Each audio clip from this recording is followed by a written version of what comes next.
agenda.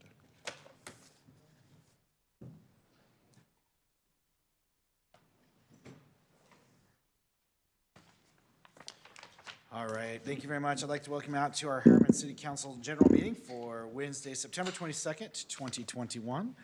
We will begin with the Pledge of Allegiance that will be led by Teddy Hodges.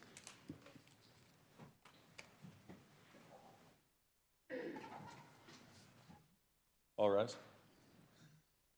I pledge allegiance to the flag of the United States of America and to the republic for which it stands, one nation, under God, indivisible, with liberty and justice for all.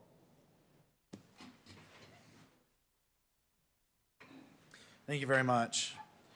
All right, we'll move on to item 4.2, City Council comments and recognitions. I just wanted to take a second, and I got a really cool opportunity last week to have a meeting with local Girl Scout troop. Young ladies were 10 years old, fifth graders, and they were curious about government, how it works, and it was just a really, really cool opportunity to talk with them. And we went into one of the conference rooms, we sat down, and we had kind of a sample kind of city council meeting, if you will. I was so blown away by these young ladies, how thoughtful they are, how considerate, how well informed about many important issues that are hot topics, current events types of things. I just could not be more thrilled. I hope all those girls run for city council someday, because they'll do a better job than I do. So anyway, it's just an awesome opportunity. I'm very appreciative of community groups that reach out and ask us to participate. It's a real honor and a privilege. So I just want to say thank you for that. And I will echo that. I also got to meet with a Girl Scout troop last week, and obviously that's on their agenda right now, which is very cool. Yeah. But I also got to meet with one here at City Hall and really have the same discussion. And it was very, again, very impressed with those young girls and their knowledge and the questions that they asked. Very informative, so appreciate that opportunity. And I also just want to briefly recognize the Mountain Ridge DECA Club. They held an event where they highlighted for the upcoming elections those in the mayoral race. So that was held up there at Mountain Ridge High School. I know they Facebook Lived it, but their officers are the ones that came up with the questions, and they came out of the chutes hot and heavy. They had some really, really good questions, and just to really appreciate the opportunity that they provided and their involvement in our political process. So, thank you. All right. We will move on to the public comment portion of our meeting. Audience members may bring any item to the City Council's attention. Comments will be limited to 2 minutes. State law prohibits the council from acting on items that do not appear on the agenda. Public comments for this meeting will also be conducted electronically. Any person interested in addressing the council may submit a comment by emailing recorder@harriman.org or by visiting harriman.org/agenda and minutes, where there is a link to fill out an online public comment form. Your statement will then be read into the public record. I do have several public comment forms today. It looks like 2 of them will be in regards to the public hearing, so we'll hold off on those 2 in regards to that. I do have one from Ryan Phillips. Ryan, if you'd like to come to the podium, please.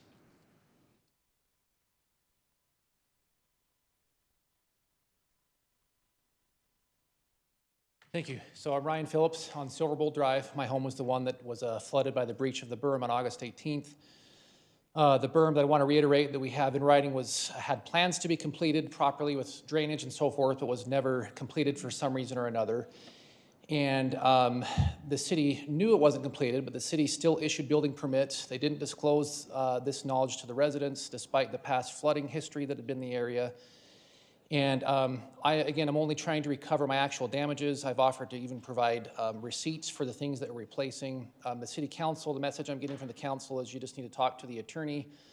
I reached out to Mr. Andresi as well. The message I'm getting there is I need to talk to your attorney. Everyone seems to be wanting to funnel this into litigation. I don't want to sue anybody. I don't want to go to a lawsuit. I'm just looking to have my losses covered here.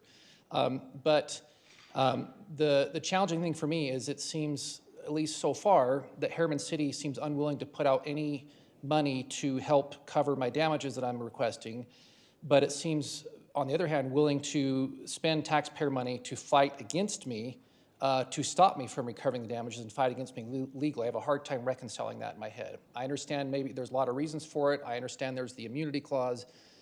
The city's budget may be tight. I can promise you, however tight your budget is, it's not as tight as my budget in trying to put my house back together. And maybe some of you were not involved personally in the decisions on the berm. Maybe some of you were not involved in the issuing of the building permits. But all of you now are involved in this, at least with the opportunity, and I believe the responsibility, to make it right and have a chance to do so. And I have a hard time reconciling in my head, given the history and the knowledge of what happened there, how the only message I'm getting is we're not going to help you, go get an attorney. I have a hard time reconciling that. And I'll yield my last 10 seconds. Thank you. Thank you. That brings me to the end of our public comment forms. If there's any member of the public here that would like to speak at this time, please come to the podium and state your name.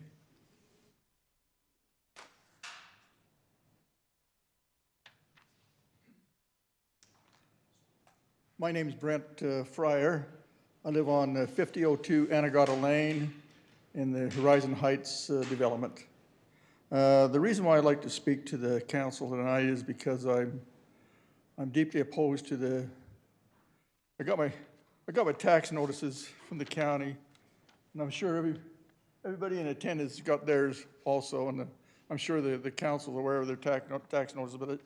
But what really astounds me and overwhelms me is I was here last week for a hearing on the Olympus Hills, and the city attorney mentioned there that the taxes on Harriman City is $50 a year. I don't know if people are aware of how much the proposed tax increase is supposedly going to increase. But according to my notice I got from the county, the tax increase for Harriman City goes from $50 to $396.99. Is that correct? Yeah, so this is actually something we've been working on for some time. That specific increase has to do with the way that we fund the fire service. So what's happened is we have changed it from going to the Unified Fire Service Authority, and then it is being charged directly by the city. We intended to put that into a separate district that would make it clear that it was still for fire, and it was the same transfer over, the exact same dollar amount of what you were paying for that previous fire service. But due to legal requirements, we were unable to get that done in time. The intention of this body is that next year that goes back into a separate fire service district so that it's clear that that's what that money is going to. So the actual dollar amount that changed, all it is a change in the way it's accounting from going to the fire service to going to the city. And next year you'll see that amount go right back to a fire district so that it's clear that that's what that specific dollar amount is for. And so it's not that the city has actually increased the amount coming to the city. It's really just reaccounting so that we can have greater accountability on how those fire dollars are spent to make sure that those are spent in our community and for the benefit of our residents. Well, that's interesting. I'm actually retired. I'm 77 years of age, and my career was with the Salt Lake County Fire Department. Firefighter, paramedic for 25 years.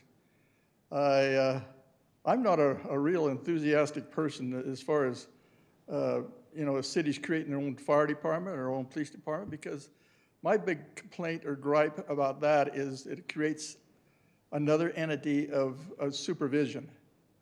And we're not at this time intending to do that. All it is the dollars. So we were paying into a fire service district, and what we're doing is we're taking control of those dollars to ensure that our contract with the county remains in place and that we're controlling the dollars. Will that go back to $50 next year? Or? So what you'll see a decrease from the city in the same amount of what goes into that fire service. So if you actually look, you'll notice that the one that goes to the Unified Fire Service area, it doesn't say that it's a decrease, but that specific line indicates that it's going from a substantial amount to zero.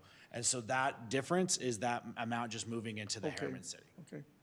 I just want to mention that I lost my wife about 4.5 years ago. Hear that. I lived in West Jordan area, the city of West Jordan, for 27 years. When I moved out to Harriman, my taxes went up $400 a year, you know, compared to what I was paying in West Jordan. I'm thinking that this city has got to be one of the highest tax cities in the valley here. And if you look at your tax form, most of those funds go to schools, go to the county, go to library. Very little I'm that aware comes of to the that. city, yeah. I just hope I see a reduction in, and not only that, my house payment, my carrier for my house payment notified me that there's an arrears, there's a shortage of my funds, and I'll end up paying about $66 a month more until that arrears is made up. So that's, it affects me. It's like I'm dealing with a double-edged sword here. And we completely understand. And what we'll do is we'll have one of our staff, if you have further questions on this specific tax increase, we're happy to have our staff sit down with you and go over it in a little bit more detail so that we can really show you exactly where that's coming from and where that's going, because we don't want you to be confused by what's going on with your tax dollars. Thank you. You're welcome. Thanks for coming in. We appreciate your comment. Any other individuals that would like to speak?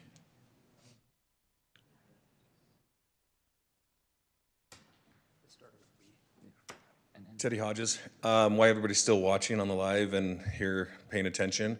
This weekend, we got the Children's Theater up at Butterfield. If you haven't gotten tickets, go get it. The Art Council and the staff, and we have wonderful, talented kids, all ages. So come out for that. It's awesome. So Thank you.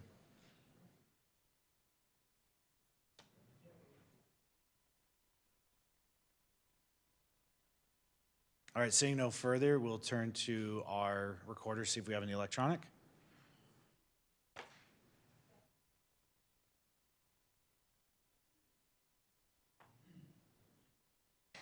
Our first comment is from Brian Alberg. There was talk concerning hunting in the Harriman Hills concerning with trail users and hunters. I am a frequent trail user and encountered hunters on the trail multiple times and generally had good experiences during the encounters. I know there is a lot of concern with hunters and the possibility of them accidentally shooting someone using the trails. I can see how someone not totally familiar with all of the trails could potentially shoot in the direction of a trail. I respect the rights of hunters and even the potential need to manage wildlife numbers close to city limits. And while I don't think a full ban on hunting in the Harriman Hills is needed, it might make some sense to look at the boundaries of legal hunting areas and adjust them in the ways that would lead to greater public safety. Perhaps there could even be an option where you had to register with the city before hunting in that area, so the city could be given the opportunity to educate the hunters with a little about where they are hunting and how to do it safely. He wanted to thank Harriman City for all the time, money, and effort put into maintaining the open space and trails in the hills surrounding our city. I think it is an amazing asset and one of the top reasons I wanted to live here. I don't want to exclude any of our citizens from using this asset as long as it can be done safely. Thank you. Our second comment is from Sarah Wrigley. I am a Harriman resident, mother of 5, and an avid mountain biker. I volunteer as a ride leader with the Mountain Ridge High School mountain bike team. This season, we have just under 200 student athletes on our team, along with over 100 parents who coach and ride with our athletes for multiple practices each week, including riding the mountain bike hiking trails right here in the hills of Harriman. The biking community Harriman is large enough that we not only have the Mountain Ridge High Bike Team, but Harriman High School also has a large mountain bike team. Many riders also choose to ride at Harriman trails on their own between practices. One of the things I love about living in Harriman is that I can ride my bike to trails 10 minutes from home. What I hope you understand is the hundreds of bikers that are using the Harriman trails every week, not to mention many hikers who also frequent these trails. The bike teams practice 5 to 6 months out of every year in the summer and fall, and many riders continue using the trails during dry conditions into winter and spring. Last fall, I was made aware that the hunting zone allowable in Harriman takes hunters right into the range of these trails frequented by mountain bikers, hikers, and equestrians. During one of my bike rides, I was startled by a man dressed in hunting attire holding a rifle who jumped out of the bushes not 10 feet away from the trail that I was on. I was unaware until I came home and researched Harriman's hunting zones that this behavior was allowable under current zoning laws. Our recreation areas in Harriman have so few trails already, with which to spread out all the trail users, that surely we don't need to share them with hunters holding loaded weapons. One errant bullet or bow could seriously injure or kill one of the many community members using our trails, including the hundreds of youth on the bike teams. Please consider rezoning the hunting areas so they don't come into range of our existing future biking, hiking trails.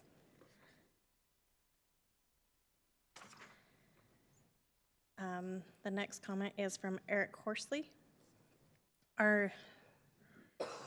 They have lived in the Heritage Place Estates neighborhood.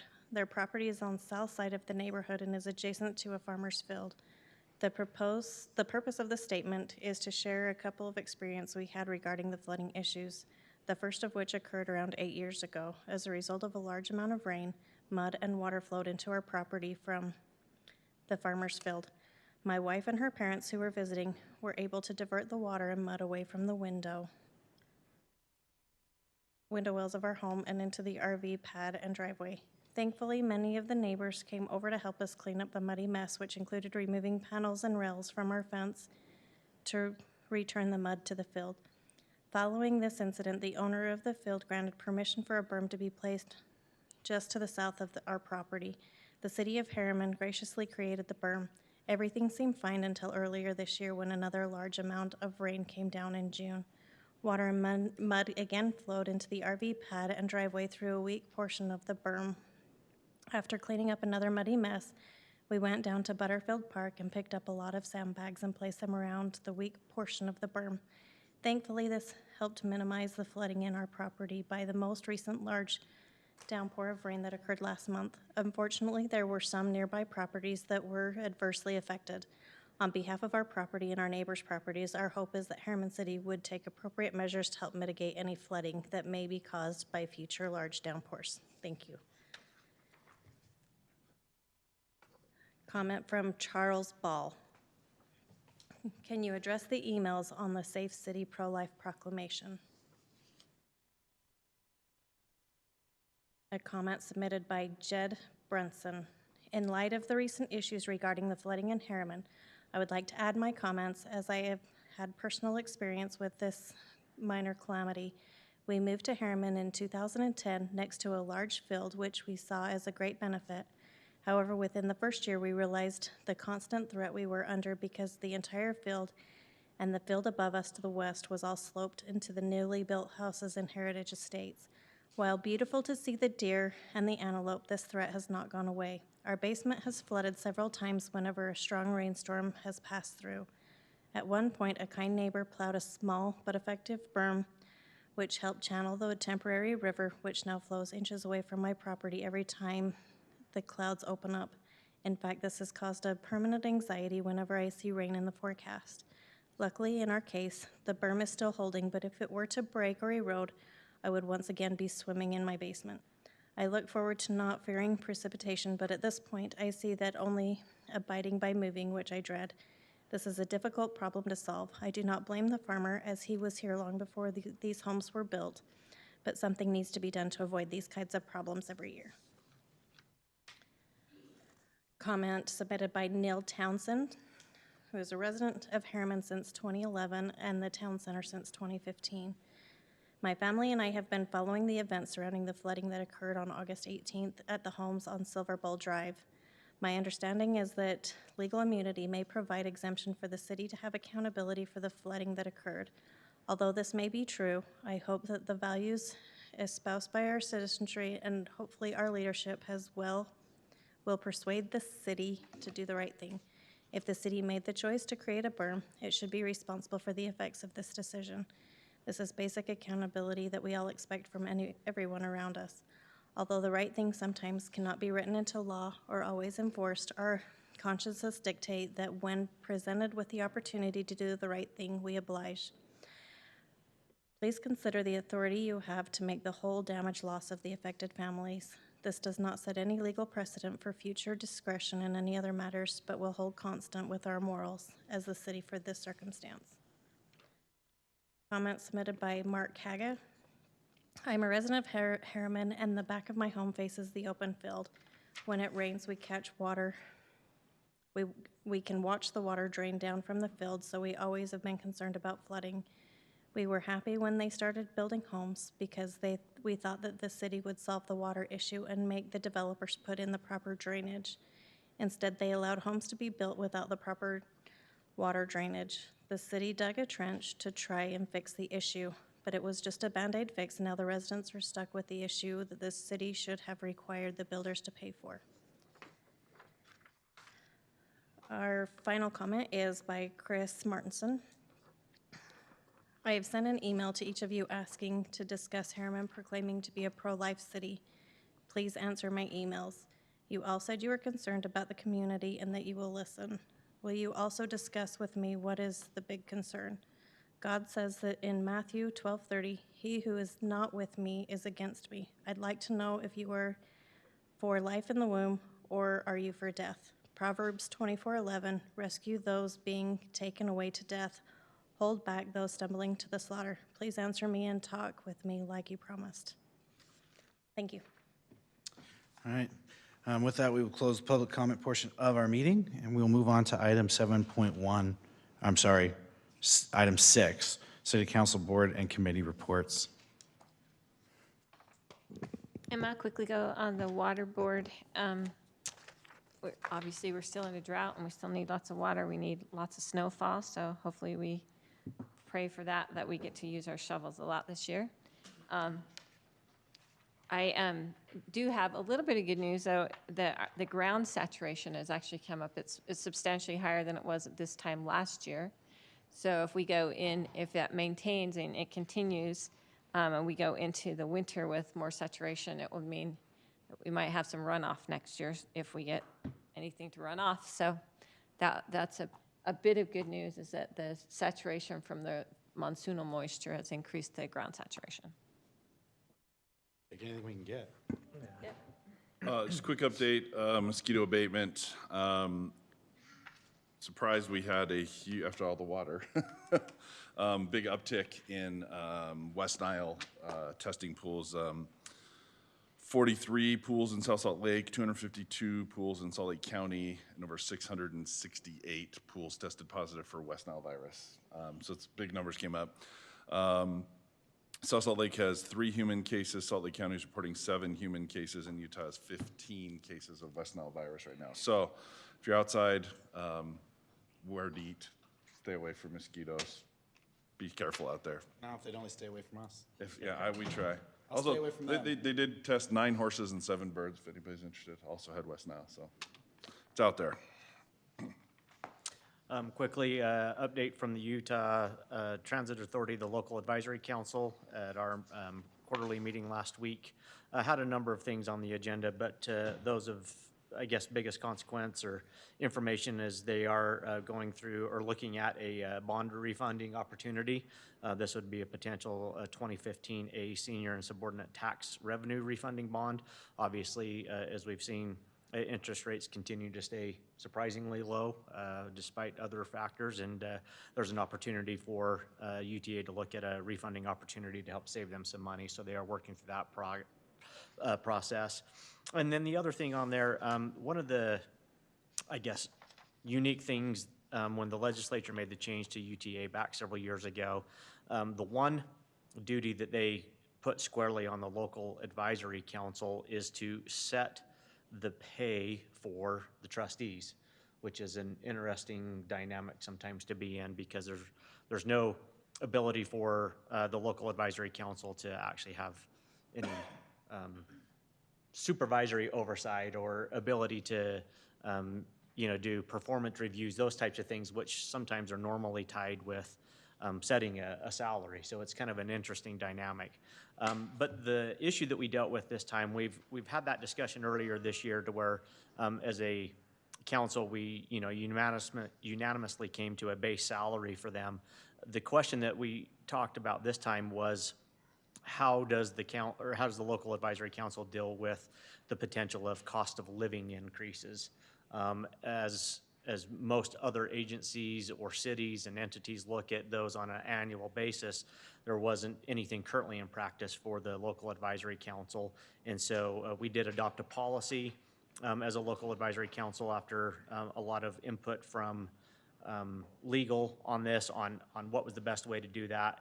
Again, we didn't want to tie it to anything that that was at UTA and what the trustees did for the employees, because then it may provide an incentive for them to authorize a COLA in order for them to get a COLA. So we didn't want to go that route either. But what we did is we tied it directly to what the state legislature authorizes each year in terms of a COLA based on those indicators, and passed a resolution that it would follow those trends each year, and that the trustees would be eligible for that.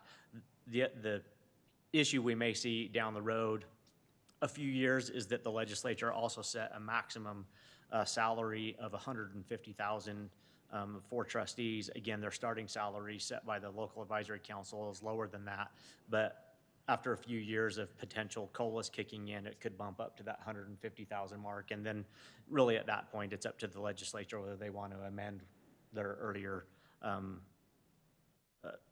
regulatory issues as far as the $150,000 max. So one of those interesting dichotomies that we get to deal with the local advisory council, and that's my report from UTA. Just a couple quick things for Unified Fire Authority. The board meeting yesterday. If you have not read Nathan's email about the special assessment, please do so. I asked him to reach out to Chief Peterson and clarify that as I was preparing for the board meeting. The minutes reflected my interpretation, which I think we found out is the case. They intend to force us to pay that, so we'll need to talk about that at some point. And Chief Peterson is nearing the end of his 5-year commitment. If you believe it or not, it's been 5 years already, so we're starting to form a committee to replace him in April. He is committed to stay on until that's done, so we hope to honor his wish to move on with his life at that point. But he's done a fantastic job cleaning things up. I think we'll all miss him, but we've got some great things lined up. That's it. Okay. With that, we will move on to our public hearing portion of the meeting. Essentially the same rules will apply as during the public comment. If you have, we'll start with the 2 comment forms that I've received in regards to these, and then we'll invite any member of the public to come up and speak to these items as well. The first item is in regards to a public hearing to allow public input regarding the issuance and sale of not more than $11,500,000 aggregate principal amount in the amount of sales and franchise tax revenue bonds. Alan. Okay. This bond, it says not more than 11.5. The proposal we actually have would be $10,593,000. It would be with Bank of Utah for 1.68% interest. It would be a payment of $800,000 per year that would come from the money coming from the state legislature every year. Calls it a sales and franchise tax bond here because that is the security behind the state's money coming in. So, but this, my recommendation would be that we accept the direct purchase with Bank of Utah for 1.68%. But if not, we would go to the open market and see whatever we could get. But so, you know, Zions gives us their estimate, but we don't know what that interest is really going to be till we go out to the market and see what's there. We do have a proposal right now that would take this down for 1.68%. Pretty nice rate. I don't know that we can beat that in the market, but so that's what we've got right now. We've got this bond that is going to be funded completely by an allocation that's been given to us by the state legislature. $800,000 a year. This bond has been structured so that the payment is actually not $799,000 something, so that there's a little leeway, but it's essentially structured to cover the money coming from the state legislature. Okay. Any discussion by the council prior to opening up the public hearing? Okay.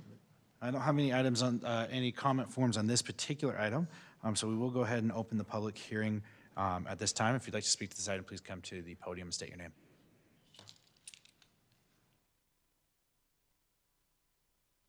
All right, seeing none, I'll look to our staff to see if we have any digital. Seeing none, I'll accept a motion to close the public hearing. Mr. Mayor, I'll make a motion to close the public hearing for item 7.1. I'll second that motion. I have a motion and a second. All in favor? Aye. That motion passes. Any discussion among the council on this item? Okay, if not, we will move on to item 7.2. This has been continued from a previous meeting. It is a public hearing and consideration of an ordinance relating to the proposed Olympia Master Development Agreement. Chase. Thank you, Mayor. So as you've stated and as indicated in the agenda, this is a continued public hearing that was opened up on September 8th for the Master Development Agreement for the proposed Olympia project. Rather than reviewing everything that I have presented at the last meeting, I wanted to just highlight a few things for the public's consumption as well as for the council, procedurally of how we got to this point with this particular development agreement. And then after I cover that procedure, I just wanted to highlight a few of the changes that have been made to that since the last public hearing, or since the public hearing was opened on the 8th after the council met to discuss this item on September 15th in special session. So procedurally, this item has been discussed in one form or another at 10 of the last 14 city council meetings. There have been 25 working group meetings with at least one council member present at 20 of those working group meetings.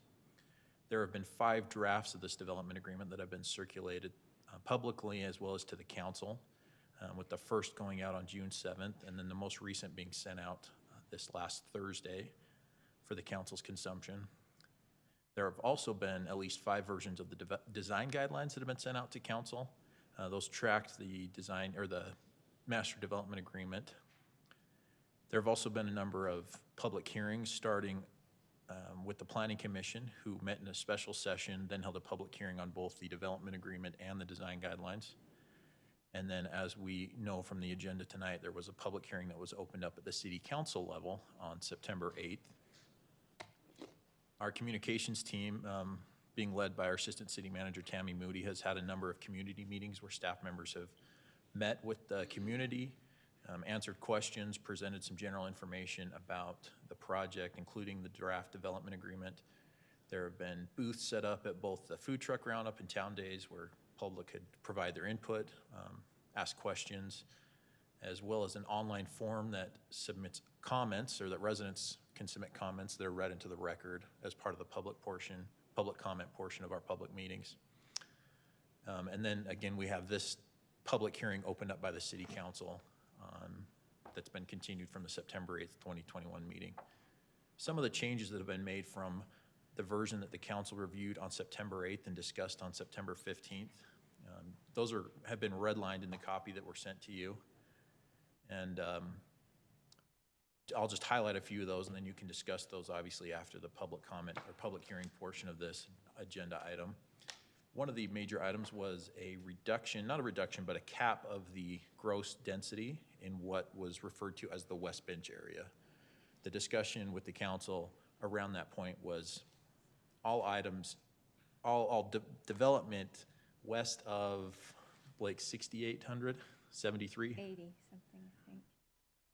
It was, I've got it in my notes. 5,100 or Yeah, 80, it's signaled in the master plan.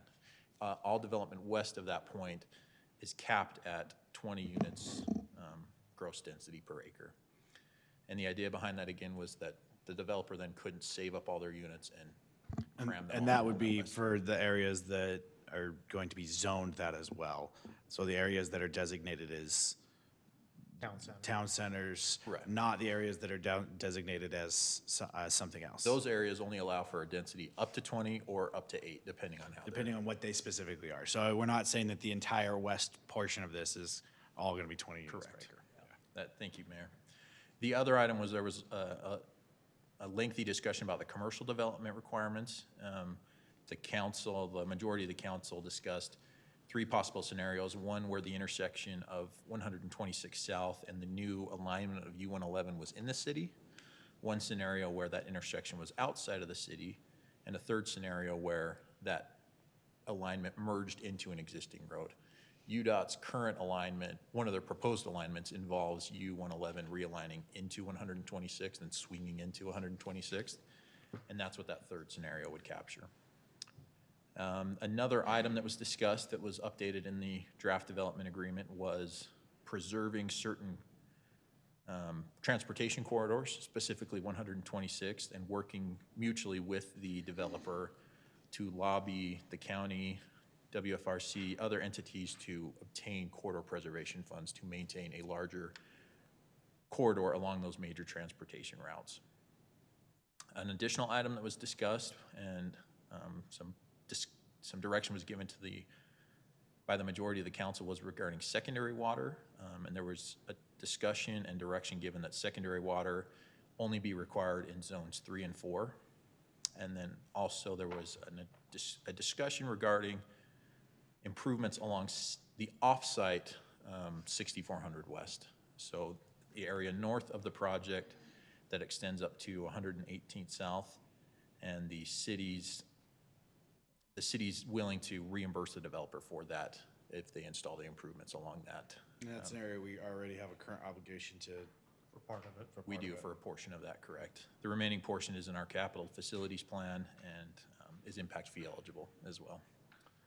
And it was important to note that that land is currently owned by Last Holdout, so we don't own that We don't own the property. property. We have to develop it, but we don't even own it. So this will resolve that issue. Right. So it's a global resolution of sorts on that particular improvement.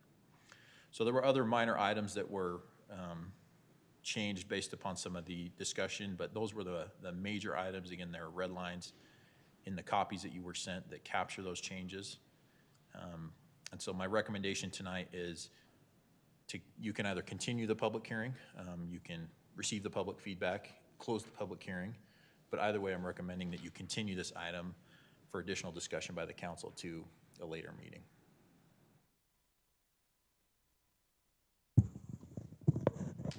And then, if I might, council, mayor, I do want to, having joined this process midway, you started in April, I got here the end of June.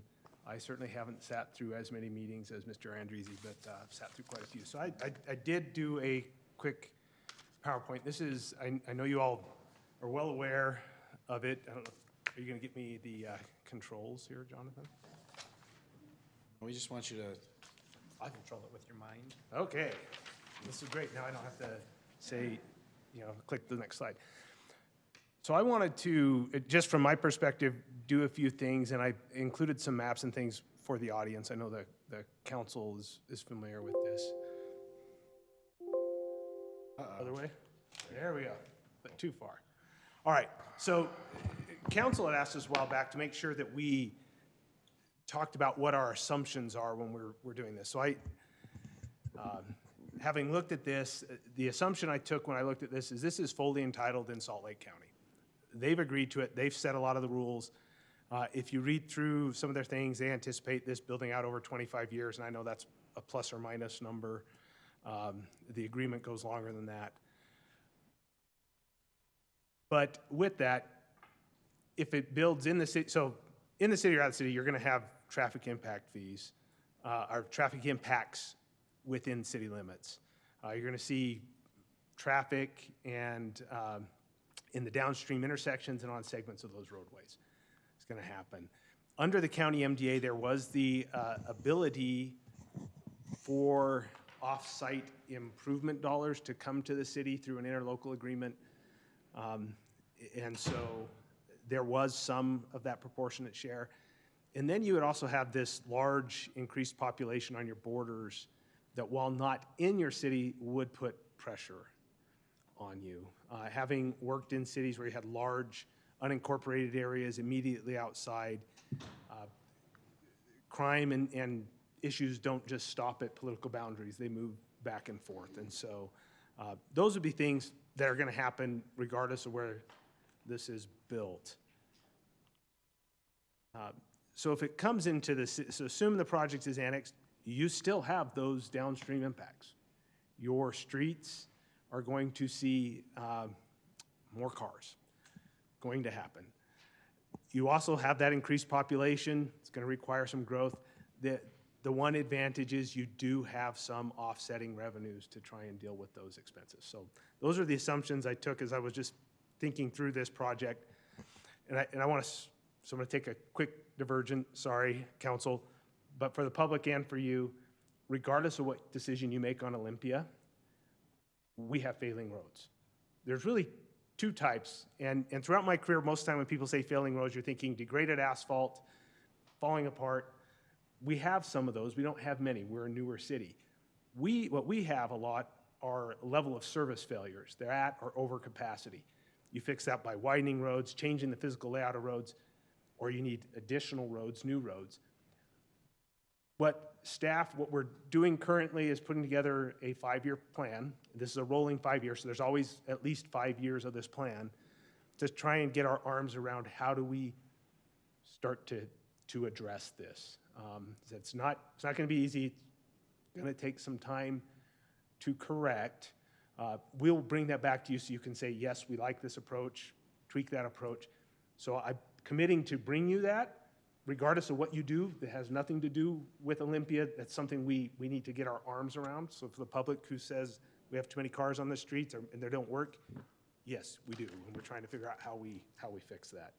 So, quick aside, sorry. If it comes in versus, what did we try to get in this MDA from a benefit to the city? Now, I want to point out, here's a map of the transportation. These roads won't necessarily look just like this, right? This is a conceptual drawing, but we know that these are many of the roads that will exist. The developer has committed in this MDA to covering all of the on-site infrastructure, right? They're building it all. That includes your streets, your water, stormwater, all that within their plan is on them. We're not responsible for it. They've also agreed to pay a proportionate share of their off-site impacts, very similar to what they had agreed with the county. We'll talk a little bit about that in a second, what that might mean. And then as they develop, they've got to come through and show with a traffic engineer that yes, they're still meeting what they said they would do. So if we were to get all the density dumped in one spot, we'd have to talk about that because that's not how the plan is drawn.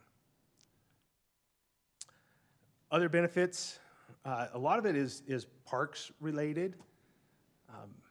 Typically, when we get parks dedicated or we buy the property, we then have to come back and build them. What they're proposing is that they will deliver us parks developed with a certain number of amenities that were negotiated at the beginning. The first phase, which is on the western side, you'll see it. I don't know if I have a way to highlight it, but there's a little park there where 6400 West comes up. That's about 7 acres. That's going to be built very early in this project, and so we'll have that park long before we have all the density. So one of the things I want to talk about is you're not going to see 6,300 homes show up overnight. Again, 25 years, I think, is what the county had. That's probably realistic. We know it's going to take some time just as they build that infrastructure out. So we will get those parks. The only exception to a fully developed park is the one that's right on the south border. And it borders a project, it's an Ivory Homes project, and they're putting, that project was putting about 7.5 acres into a park. And so at staff's request, the developer at Olympia Hills has agreed to mirror that so we could get a larger park in that area. And because it's crossing 2 different property owners, they were trying to avoid some of that confusion. And so Wendy can certainly answer that. I know they've talked today about how we would get that built. That's the only exception to the developed piece. And normally our parks take a lot longer. The houses are there long before we build the parks. This will be a little bit different in that those will be going in as The public parks will be going in. There are also numerous parks not shown on here that are HOA or smaller parks. We only take parks that are 2 acres or larger. You also get some extensive improved trail systems. So these ones, paved trails, so it's not them giving us, here's a great trail corridor, go build this. They're delivering us pre-built trails, which is good. And just at the end, every 4 years, we're going to sit down. We built in there specifically to sit down and discuss. I think one of the challenges I've seen is I look at some of our older MDAs. We're only 20 years old, so we don't have any like really old decisions, but we do have some. And we were trying to avoid some of those problems that exist. And I know council's aware of what some of those are. So we built this in with concurrence of the developer to sit down and talk, meet every 4 years to discuss. This protects them as well as us because the world can change pretty drastically as going. And it just allows us to have these ongoing check-ins, and then any changes to that would have to be approved by the council. It allows us also to ask for changes at that time. They can ask for changes. Another difference on this is this concept of a contract fee instead of our impact fee. And why is that a good deal for the city? Because we're not going to keep this money. Why would we want to do that? One, it comes in, it gets transferred to the Public Improvement Infrastructure District. That entity then is responsible. They're going to have to finance and build.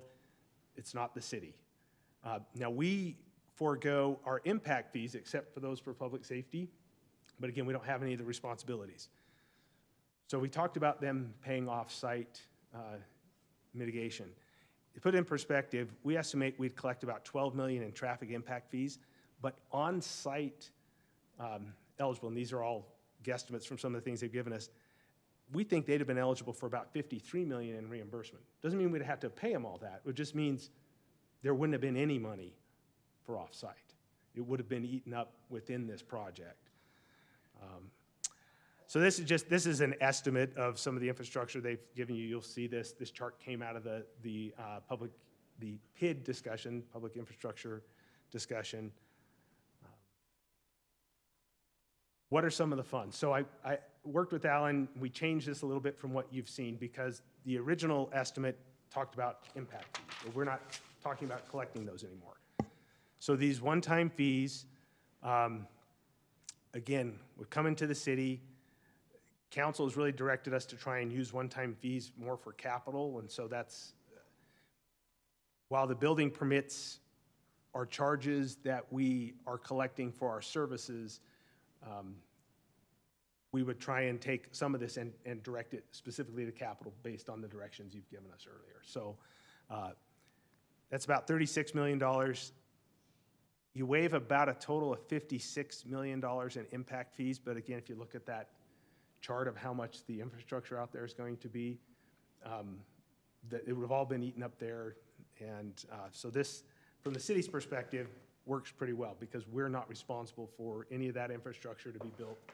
If they come up short, it's on them, it's not us. I separated out, there's another line in there, if you remember, I think the impact fees were closer to 70. There's about 21 million here. It's, this is not money paid by Olympia or the development happening in Olympia. This is because with Olympia, within city limits, it changes some of our roads. So these are all roads outside of Olympia Hills that are going to be impacted. So this first column says what we anticipate those costs being. And Blake put these together, and I'm not going to hold him to those numbers because these numbers are changing every time somebody goes to bid. The next part is what would be attributable to the city if Olympia is building outside of city limits. So you see that's what we could collect from impact fees. The rest of it would just be on us. If they're within city limits, that's how much would be eligible for impact fees. The difference being from 2.8 to 23, that's that 20 million. I want to be realistic here. Alan told me since we formed as a city, we have collected about $19 million in impact fees for traffic. Yes. So will we collect this 23 million? I don't know that you will collect that, but it is eligible for it as you go forward. That's why I separated it off the list of what's coming. And this is very similar to what Alan had provided before. So if you have specific questions about the numbers, I would invite Alan. These are his numbers, and actually, he and I both geek out over spreadsheets, so that's great. But as we look at this, we're anticipating about 2.9 extra to the city in 2021 dollars at build out. So that number is not going to be exactly that. It will change just with inflation and different things after we've taken care of those additional costs of providing services in that area. So just to clarify, Alan, is this an annual number? yes. Okay. I said this, and these are in 2021 dollars. I'm assuming 2021, not 2020, Alan, but yeah, 2021 dollars. So I say with all that, whatever you do tonight, we as staff will do our best to make it the best decision for the city. It doesn't, you don't have to annex it to have a successful city. And if you bring it in, it's not going to make us unsuccessful. We have our challenges with our streets regardless. And we, as a staff, are going to we're working on a plan. We'll bring it to you. Realistically, it's probably like a 10 or 15 year long plan to try and get our arms around that. But that is a goal that we have. So happy to answer any questions. Again, my perspective here, but whatever you do, you give us the marching orders and we'll go do it. Thank you, appreciate that. All right, we will go ahead and take public comments or open the public hearing at this point. It is, obviously, there's many things on the public hearing tonight and many of them overlap. So we will do our best to be clear as to what we're doing, but we're not going to be upset if somebody accidentally speaks at the wrong public hearing item. So please don't hesitate. If you're not sure which one to speak at, pick whichever one you think is the right one and feel free to get up and speak. So we will start, once again, this is the public hearing on the consideration of ordinance relating to the proposed Olympia Master Development Agreement. So we will go ahead and open up the public hearing at this time. I have two public comment forms in regards to the Olympia development. So the first one, we will, if they'd like to come up and speak, would be Bria Runeles, if I said that correctly. So please come up and, or Bryce, sorry.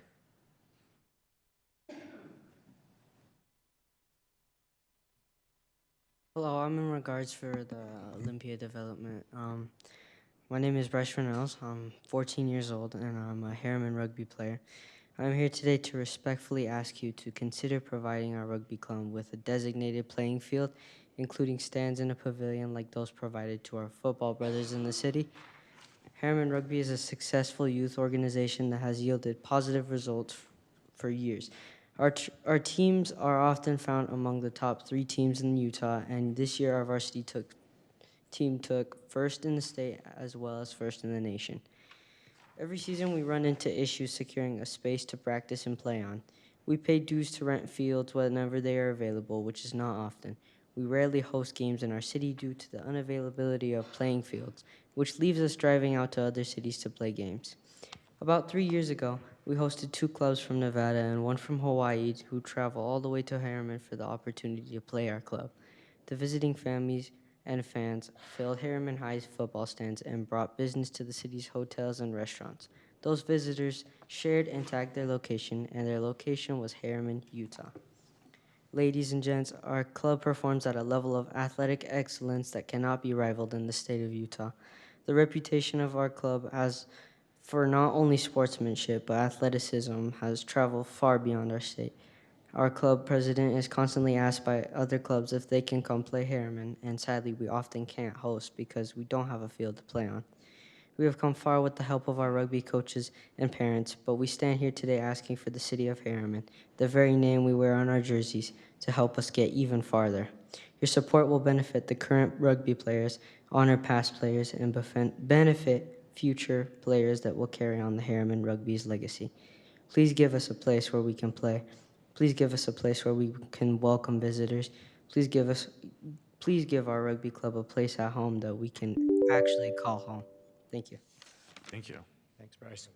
Bryce. The next comment form I have is, I believe, Soraya Runales. I hope I said that right. You said it right.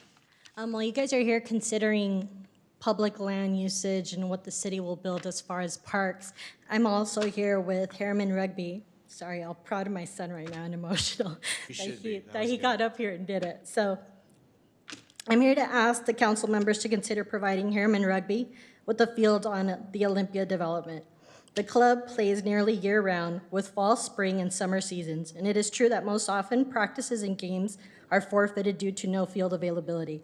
We have traveled to tournaments in Utah and outside of Utah, where cities provide their rugby clubs with a designated field to play and to host tournaments on. Tournaments that bring in visitors from several cities, states, and sometimes international teams as well.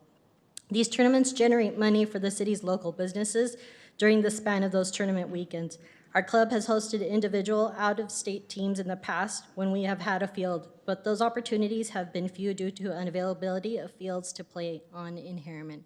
But even during those few times, we have brought in enough visitors to Harriman to fill Harriman High's football stadium, visitors who have stayed in our hotels and supported our local businesses. During our regular season, our club seeks sponsorships from local businesses. We fly their banners advertising their businesses during our games. Our visitors see those ads on our field. Their matches are broadcast internationally. During a regular season, a live stream of a match on the club's social media page will bring in viewers from all over the United States. The rugby community knows who Harriman is and where they're from. My son has played for Harriman Rugby for 7 years. Harriman Rugby has given my son and all the other players the opportunity to come together and participate in a recreational activity that has accomplished and continues to accomplish, instilling positive values, specifically camaraderie, integrity, perseverance as a team, and the value of hard work. Harriman Rugby has come far on their own, but they need a city support to help them take them even further. Please give our boys a field. Thanks.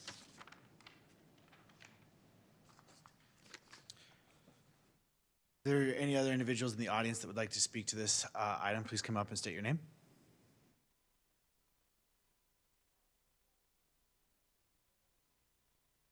So right now we're discussing this item, so we'll have to discuss this one right now to make sure that we're in following procedures appropriately. For this item? Is it in regards to the Olympia Hills development or the Olympia development?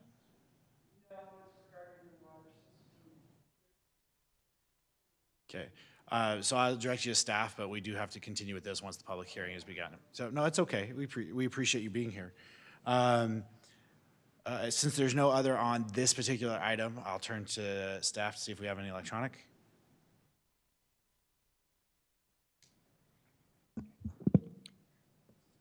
A comment from Heidi Porter. I agree with the annexation. We are going to have to pay for it either way. We might as well get some benefit and have some say. Comment from Martin Ricks. He respectfully requests that you postpone the decision on the Olympia annexation until the master development agreement secures significantly more commercial space for the city and places limits on the amount of residential development that can occur before this commercial space is built. If he reads it correctly, the latest MDA requires as little as 40,000 square feet of commercial space if the route of U-111 and 126 South intersection is not located within the development.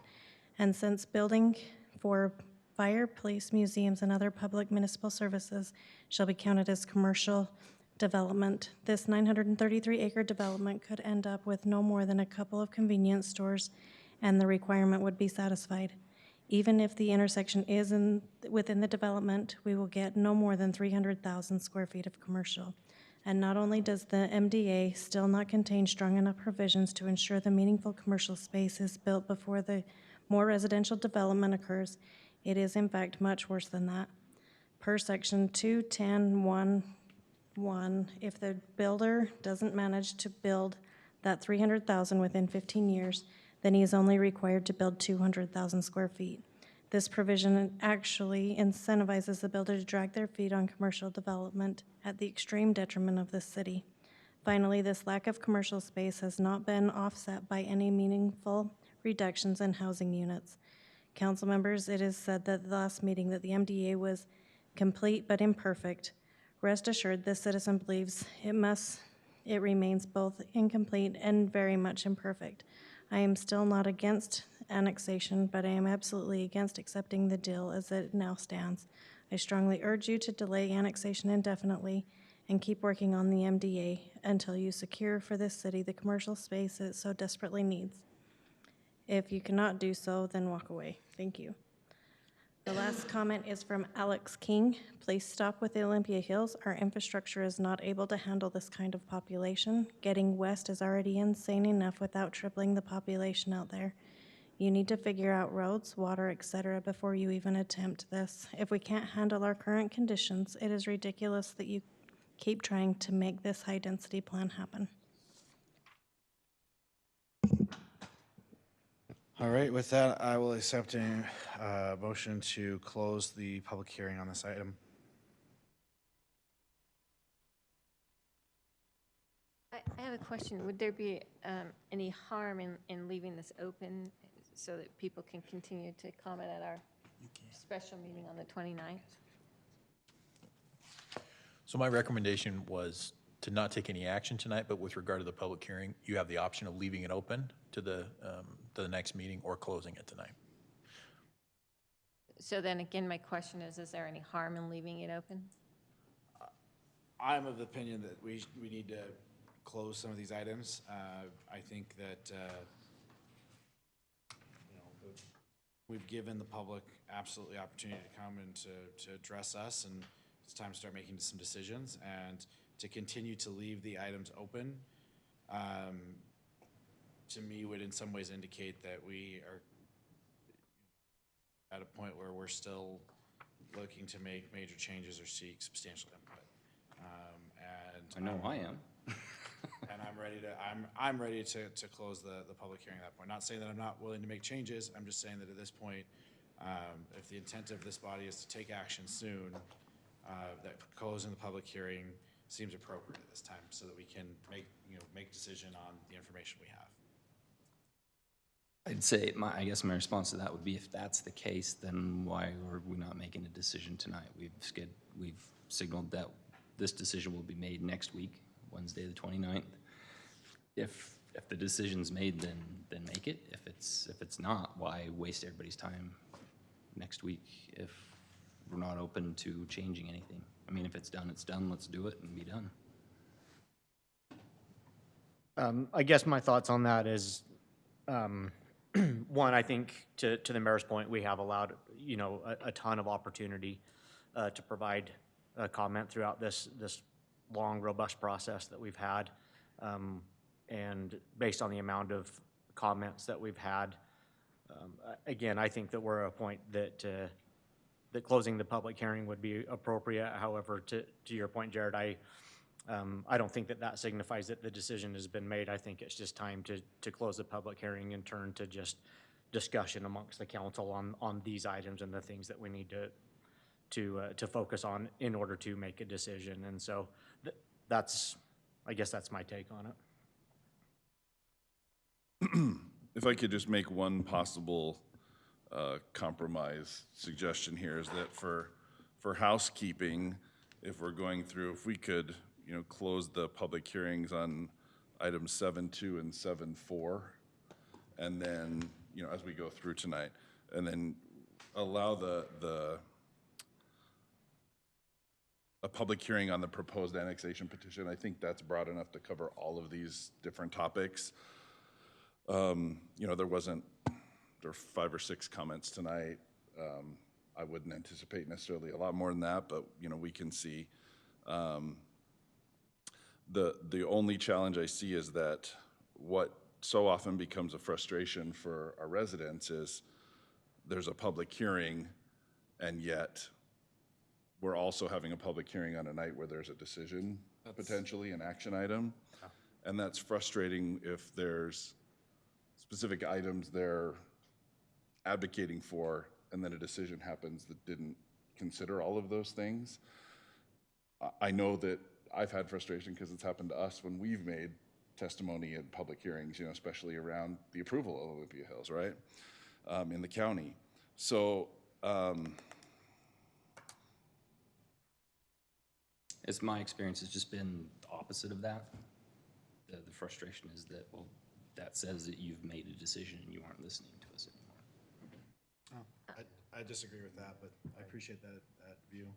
I guess I just don't see the harm in leaving it open. It's like it continues to allow the public, even if someone comes next week and makes some comments, it's still a prerogative of the council to take that into consideration and change things, because next week doesn't mean here's the final draft, the final approval, there'll never be any changes. Even for sure, every MDA discussion I've ever been involved in, there's changes on the fly while we're all sitting here making those decisions. So those changes can be made next week in consideration of any comments somebody may or may not make next week. So I just don't see any harm. I just think it sends a message that we're to the bitter end open to public comment. Or maybe I shouldn't say bitter end, to the end open to public comment. So again, Chair, I appreciate all the comments of the council, and I don't disagree with any of the comments said. I'm you know, both sides of the argument here. Yeah. But for housekeeping, I would say if we just limited it to one item, like keeping 7.3, to continue 7.3, but close 7.2, and just have, we're gonna hold a little bit of a you know, we'll have a public hearing for comment, and then if it's about the MDA specifically, I think that's covered in the broader annexation petition. Well, what I'd say additional to that, Steve, and I don't disagree with you, but what I'd say is what we're looking at is a special city council meeting next week to only consider these items, which will still come with it a public comment piece of it at the start of the meeting. Obviously, it will only be, our meeting will only be pertaining to those items. There still will be a public comment, you know, opportunity for them next week, and for us to be able to hear them related to any one of those items. And it would be essentially this, yeah, yes, the same process. So anyways. with that, I will go ahead and make a motion that we close the public hearing on item 7.2. I will second that motion. We have a motion and a second. Sherry? No. Steve? Yes. Jared? No. Clint? Yes. And I will vote yes, that motion passes, and that public hearing is closed for that item. We'll move on to the public hearing for 7.3. This is once again continued from August 25th, as well as on September 8th. So this has been open for multiple meetings at this point. Public hearing consideration of ordinance relating to the proposed annexation petition, Olympia Land LLC. Jackie? Good evening, Mayor and Council. This is a continued public hearing for the annexation petition. All of the comments that we've received thus far were incorporated into that staff report for your consumption. If you have any questions about it, I'm happy to answer. If not, we'd like to continue this public hearing. Seeing no questions, if there's any member of the, I don't have any further comment forms, so if there's any member of the public present that would like to speak, please come to the podium and state your name.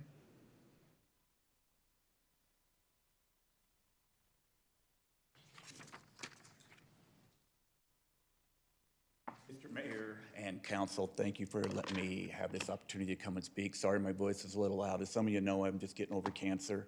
I kicked its butt a little bit, but I'm still fighting it. But I was debating on whether to come tonight, so I'll try to get this going. I took a look at this deal. It is a $3.87 billion deal that we're getting ready to sign with the developer. And we're telling me that in 5 months since I've been around, we've made decisions that's best for this city. We've had them properly reviewed, and we've had them ran through people who have done this. Bless the city attorney's heart, because I know he's working his butt off with this, but he's also got a whole nother job to do to run this city. And we've had 4 meetings on infrastructure, 6 on traffic, 4 on financial. That's what those numbers say in the notes. And we're ready to make this deal. We're going to be in a world of hurt. The city manager said it best. We got a 5-year plan right now to just go in and try to correct the traffic that we're dealing with. We're getting ready to increase our traffic by 222%, up to 24,000 more cars coming up 126. Take those numbers and commute them, and think about this. This is the biggest one I want you to think about. What are we getting out of this? Let's just say we're getting 100 acres of parks. These developers, and all said and done, are gonna pick up over $634 million. And that's on the low end after they pay all their bills. That's their profit. Now, is this city getting what they deserve? Ask yourselves that. Most of you councilmen know, and some of you ran on this city not wanting this. And I understand it's coming, and I want it here. I'm a big proposer of it. But I also understand this, not one person in this room has even had an idea or ever incorporated what we're about to do. Let's do it correct, let's do it right. Also, as far as closing public comments, I would always think it would be fair to at least let the public speak that night, and then you can close them after the public is done for future meetings. That's usually standard and ordered. Last thing I'm gonna ask is traffic studies. Take a look at them. They have made it very, very clear. There's no capital. There's no money, there's no plan. Last thing, I want to just say cool on Mountain View. If everybody heard today, Mountain View corridor is going over to Thank you very Lehigh. much. Appreciate it. Okay, I'll get another chance to speak for 7.1, right? When I get a chance. Before it closes, right? Is that only fair? 7.4? Yep. Yes. 7.1, the one that you guys voted on to close before, that was on the agenda. Shouldn't we be able to Correct. have public comment for that? 2 more minutes on that. I'll come back up when you call, Mayor. 7.1 is closed. You mean Right, but 7. you voted on it when it was on the agenda to close it before the public could speak on it, right? Because you guys spoke on it. Public gets to 7.4 speak. is next, and it's open for public comment. Okay, I'll come up on that one. Thank you. Thank you. All right, any other individuals that would like to come and speak for this item? Seeing none, I'll look at our city. So we have no further digital. I'll look for a motion on this item.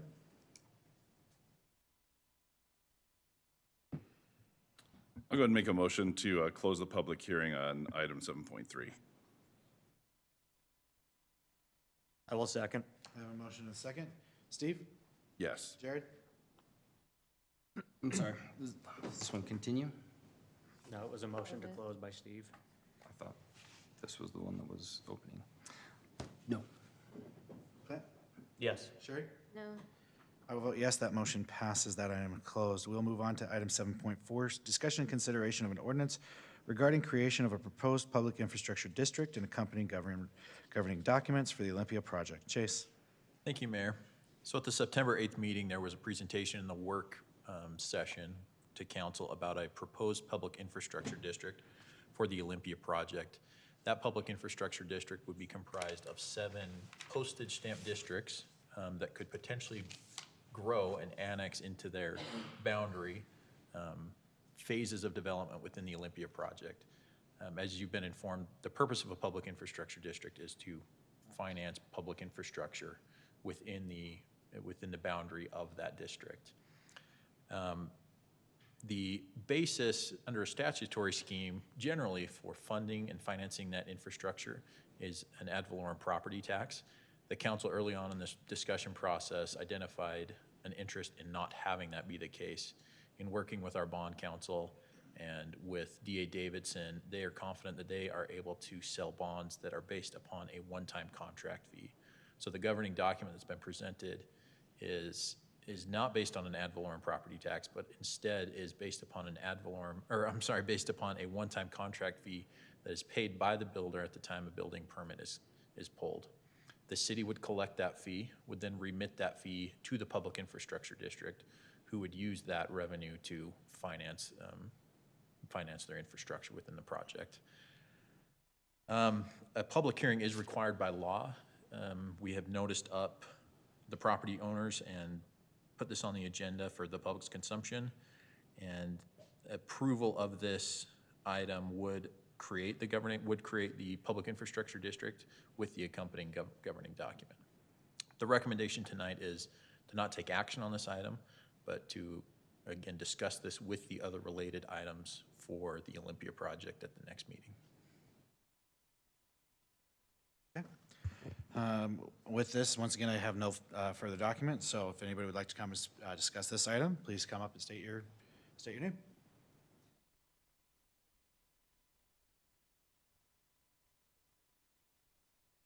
And Joseph Rummel. Yes, I'm back quick. Anyway, I just wanted to finish off just a couple of things. I wanted to point out the confusion on the change already between Chase and the assistant city manager here. And I understand things get confusing. There's so much in writing. That's why I want this thing to slow down. That is exactly why right there, a big change. Secondary water, I watched you guys in your last work meeting. I guarantee you none of you had an idea that we weren't getting secondary water in that second half or even dry piped in. I live right here in the city of Harriman, brand new housing right here, right on the other side of these little town centers, and I don't have secondary water. I don't. I live in a brand new beautiful area and we're talking water, we're talking all these issues we're having. I understand we want to do this. Here's what I'm asking you to do. Simply back off, slow down, and look at this. There is no way you guys are developing a $3.84 billion plan in this amount of time. No way. Don't take what the county did, take what you guys do. I'm asking you to approve this eventually, but not right now. Back off. You guys are getting way too in over your heads of meet the date of this developer. Well, guess what? This is about the constituents you serve now. Okay? Those are future constituents, but let's take care of who we got now. Thank you. Are there any other individuals that like to speak come up to the podium at this time? All right, seeing none, I'll see if we have any digital. With that, I'll accept a motion on this item.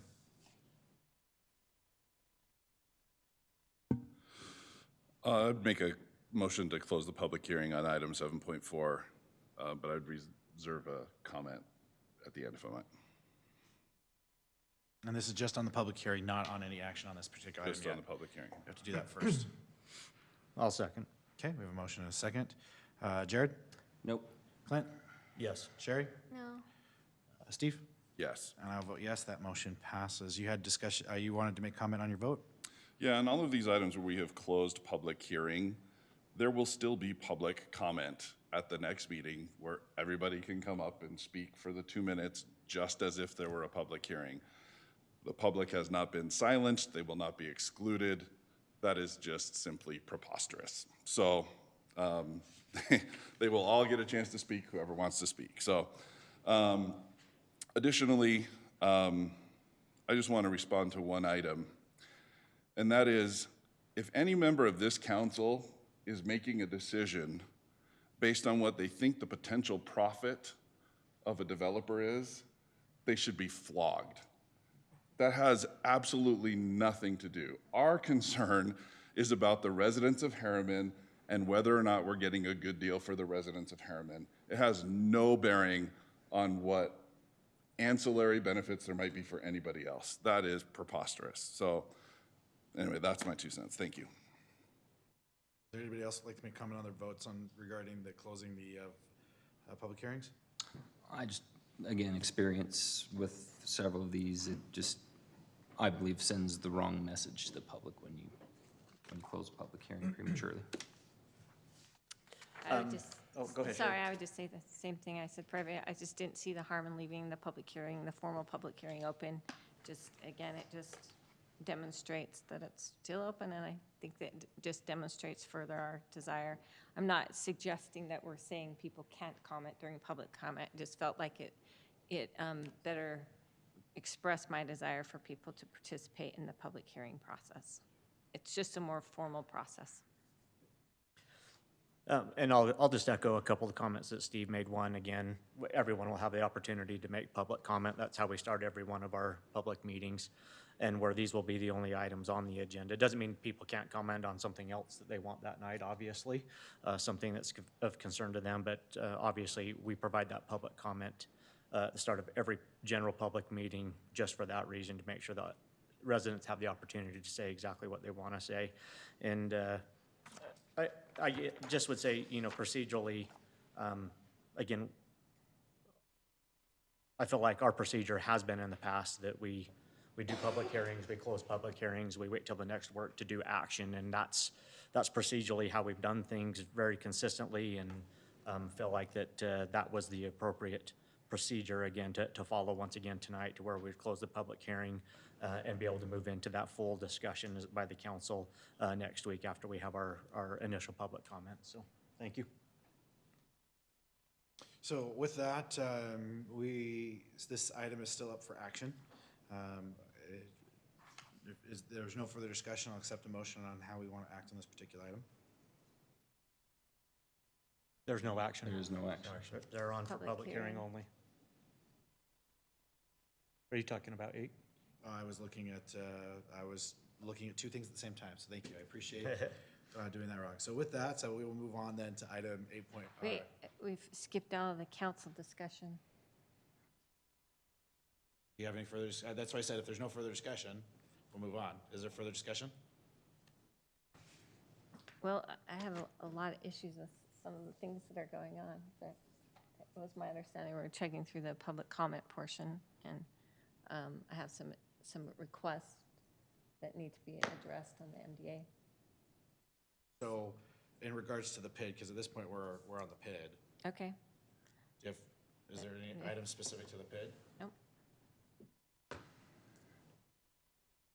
If the body wants to go back and talk about that, or can we? I don't even know if we can. If the body wants to go back and talk about the MDA. You guys say it. It's not on for action. You haven't made a motion with regard to that item. I think you would be okay to take that item up again. If the body wants to.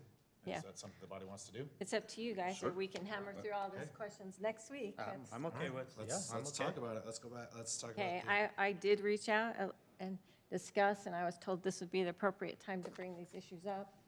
I discussed this with Chase, and so I'll move through these quickly if we can.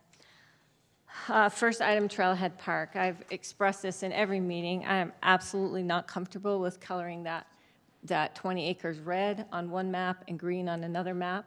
It's my understanding that the developer is working through a process with the county to negotiate a trailhead there.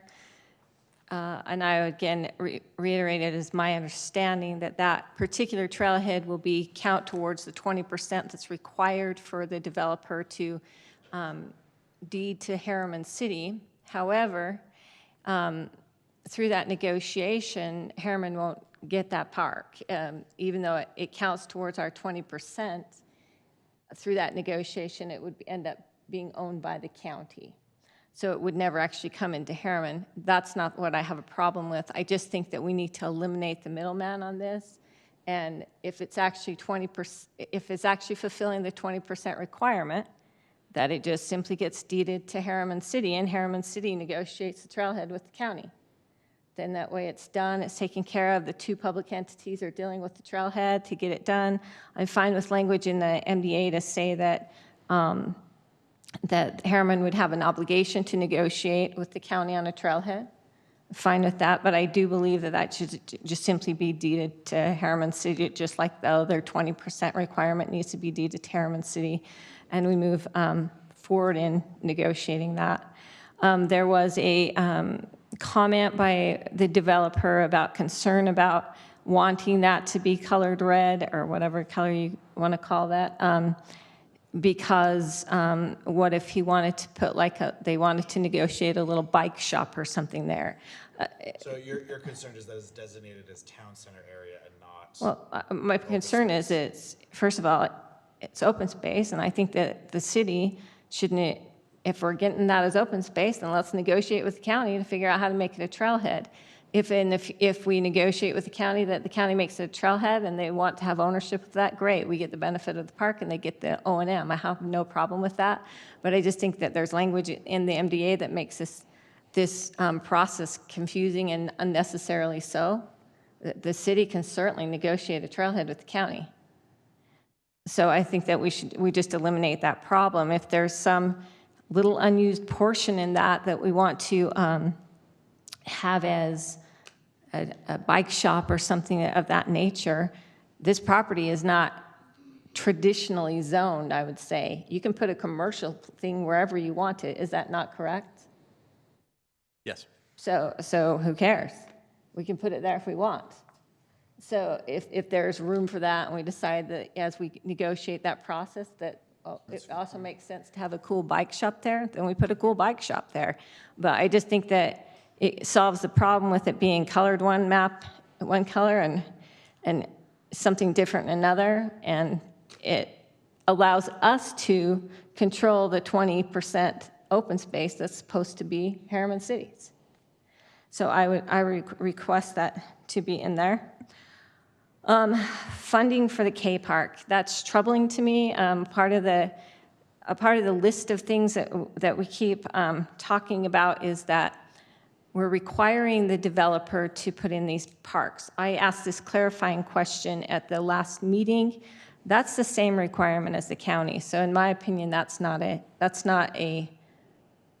perk that the city's getting for this. So I think that we should be careful not to add it to the list of better things that this MDA is getting on top of what the county already required.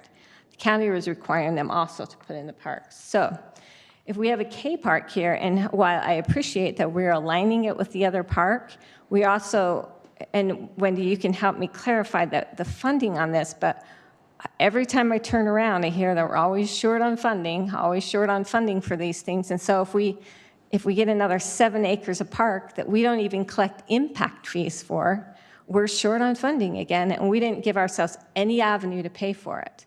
So I'm confused at why we would allow that to happen. I don't think that that's a benefit for us. We need to make sure that I see no reason not to require the developer to pay for their proportionate share of that park. Obviously, I don't think they should pay for the full 14 acres, but we need to calculate that and ask that to be included in that. Can you? Something that we're working through with the developer. Okay. Right now, so. Perfect. Yeah, I have a heartache on that. I do understand the numbers. We can debate that all day, and there's been some heated discussions based on the numbers and things like that, the benefits that will come to the city. I guess I would ask, what is the cost to quality of life? Because I can do numbers all day long the same, but we also have a responsibility and an obligation sitting in these seats. The developers have an obligation sitting in their seats and ways to crunch numbers and stuff, which I respect. But we have a different hat on this side, and it is that we also have to calculate quality of life. So as was mentioned before, we are proposing density that's nothing close to what we have in this city. And we definitely get a ton of pushback from our residents on the level of density. This is substantially more dense. So I ask you, what is the cost to quality of life? Because I would propose that there will be a dramatic impact to quality of life to our residents to have this type of density. Now, am I suggesting that this will ruin everybody's lives and this will cause irreparable harm to the city? I'm not suggesting that. But I am suggesting that it is much different than the quality of life that our residents are currently accustomed to, and the type of development is extremely different. Not only extremely different, but than they're used to, but extremely different than what we had planned for and indicated that we would allow. I was laughing, well, actually grumbling, because sometimes I do that when I drive to myself. On our, I can't remember, last meeting or the meeting before, we had a discussion on flag lots. And it was made, the decision made by this body, by the majority in this body, was not to allow flag lots. And the reason I had asked for that was simply because we have residents who have lived for decades in our community that maybe live on a couple acres. And because there's been such massive infill of homes around them, we made the decision not to allow these residents who live on 2 acres to add one more home to their lot. So now instead of 2 houses on 2 acres, they would have, instead of 1 house on 2 acres, they would have 2. And we indicated, no, we wouldn't be willing to do that because the impact it would have, and neighbors don't like the change because that's what they are accustomed to when they moved there and things like that. But yet we would allow something like this that's extremely different than what our plan shows. And we would say, yeah, we have to because the county did. And I just simply disagree with that philosophy. I believe that we have an obligation to look at that and consider in our numbers. I don't know how you calculate quality of life. I honestly don't know. But there has to be a component in there that says we have to adjust some of this for quality of life. I had a resident reach out to me about the container issue, which I understand is coming quickly to one of our next council meetings. But guess what? It's taken us months to get a container issue to us. But as the resident earlier indicated, this took the county 2 years to negotiate this MDA, 2 years. And so it's frightening to me. Frightening is probably a bad word too. It's very concerning to me that we can be ready to approve this and feel like we have done great due diligence on this in that short of time. It was also my understanding, Chase, that we were going to send this to an outside counsel to have him thoroughly look through this. If we're continuing to make changes on it every week, I wonder if an outside counsel really has the opportunity to thoroughly vet this type of document and understand the implications to our city. I'd like to understand where that's at. So those are just some of my concerns. And the other issue that did not get addressed last week, I brought it up, but it didn't. You'll notice in the county's MDA, there's a huge chunk in there that's colored blue. And that's because Utah State University was supposed to come to Harriman. Utah State University has been supposed to come to Harriman several times now. I remember it was going to go where Teton Ranch was. I was set in meetings with legislatures showing them why we needed funding because Utah State University was coming on that corner. We were given an actual date of when that would be shovel-ready. I also participated in a groundbreaking ceremony put on by Last Holdout at the end of 126 South, a very public event. The media came to announce a groundbreaking ceremony for the future campus of Utah State University. And every time I turn around, it evaporates. And so I would just question why that has gone away once again. And again, the public benefit that could come from that type of university is no longer part of this, because I think that that was a huge chunk of the county's MDA. So when we're trying to compare side by side and saying, you know, our MDA is better in this aspect and this aspect from the county, it also has drawbacks, that it's not better than the county's MDA. So I have some deep concerns, and that's why. It's not because I'm opposed to having this annex into Harriman at all. It's part of our annexation declaration. We intended it to be in our city, but we also had an idea of what type of development should come in, and this simply is not in harmony with that. And so, again, if we have people come to our community based on plans and general plans, as I understand they change, and I understand that, but when we walk so far away from that general concept, I just have really deep concerns about that. That would be my soapbox.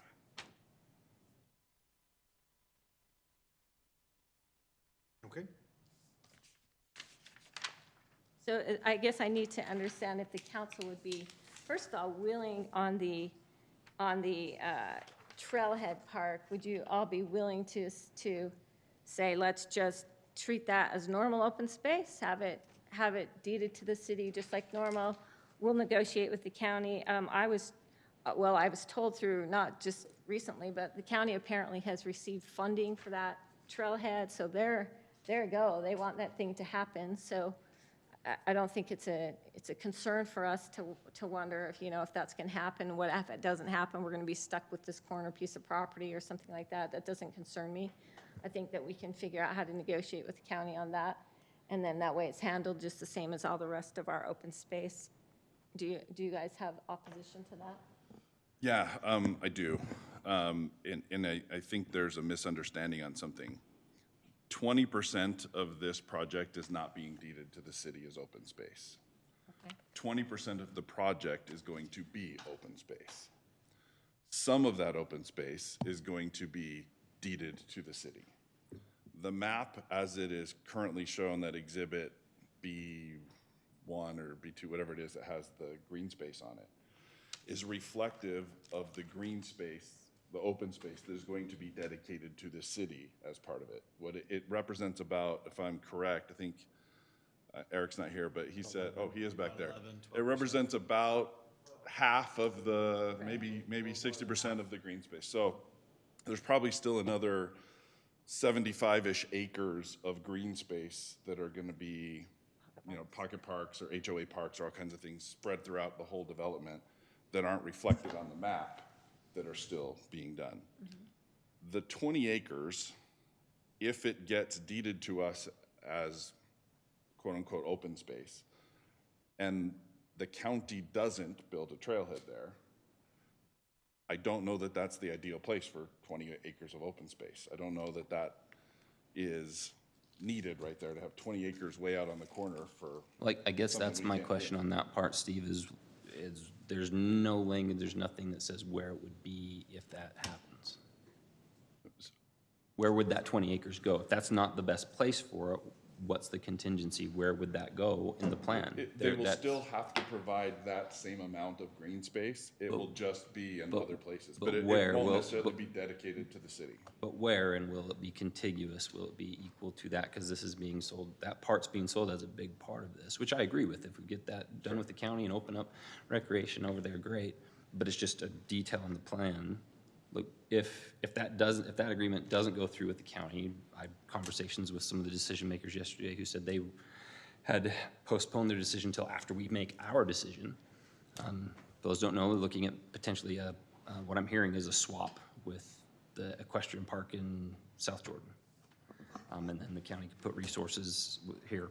All that sounds great, but the contingency here, at least to me, I'm sorry, Sherry, if this doesn't address yours, but to me, it's the contingency of is it red or green on our map, right? And if it ends up being red, then where does that green go, where and why? I don't want it dispersed into unusable green space, right? 10-acre park? That isn't comparable to what we were seeing here, if that makes sense. So I think that's an important detail. I think that's a reasonable request that, so, I mean, not all of it will go away. They said they'll build at least another 2-acre park that would be dedicated to the city on that piece. And it could be bigger than 2 acres. I don't know, but at 20 acres is a lot and could go a long ways towards a lot of things we've talked about. But it's So the only, not 20 acres of open space. It's 1,000 parking stalls and some bathrooms. But and it's a open trailhead. space. I mean, we're counting it as open space, but it's not. It's access, trail Yeah, access. it's trail access. That's what it is, right? if the county does If it doesn't that. go there, it's gonna get turned into parks throughout the rest of the thing. That's my point is, tell me what those will be and where they'll be.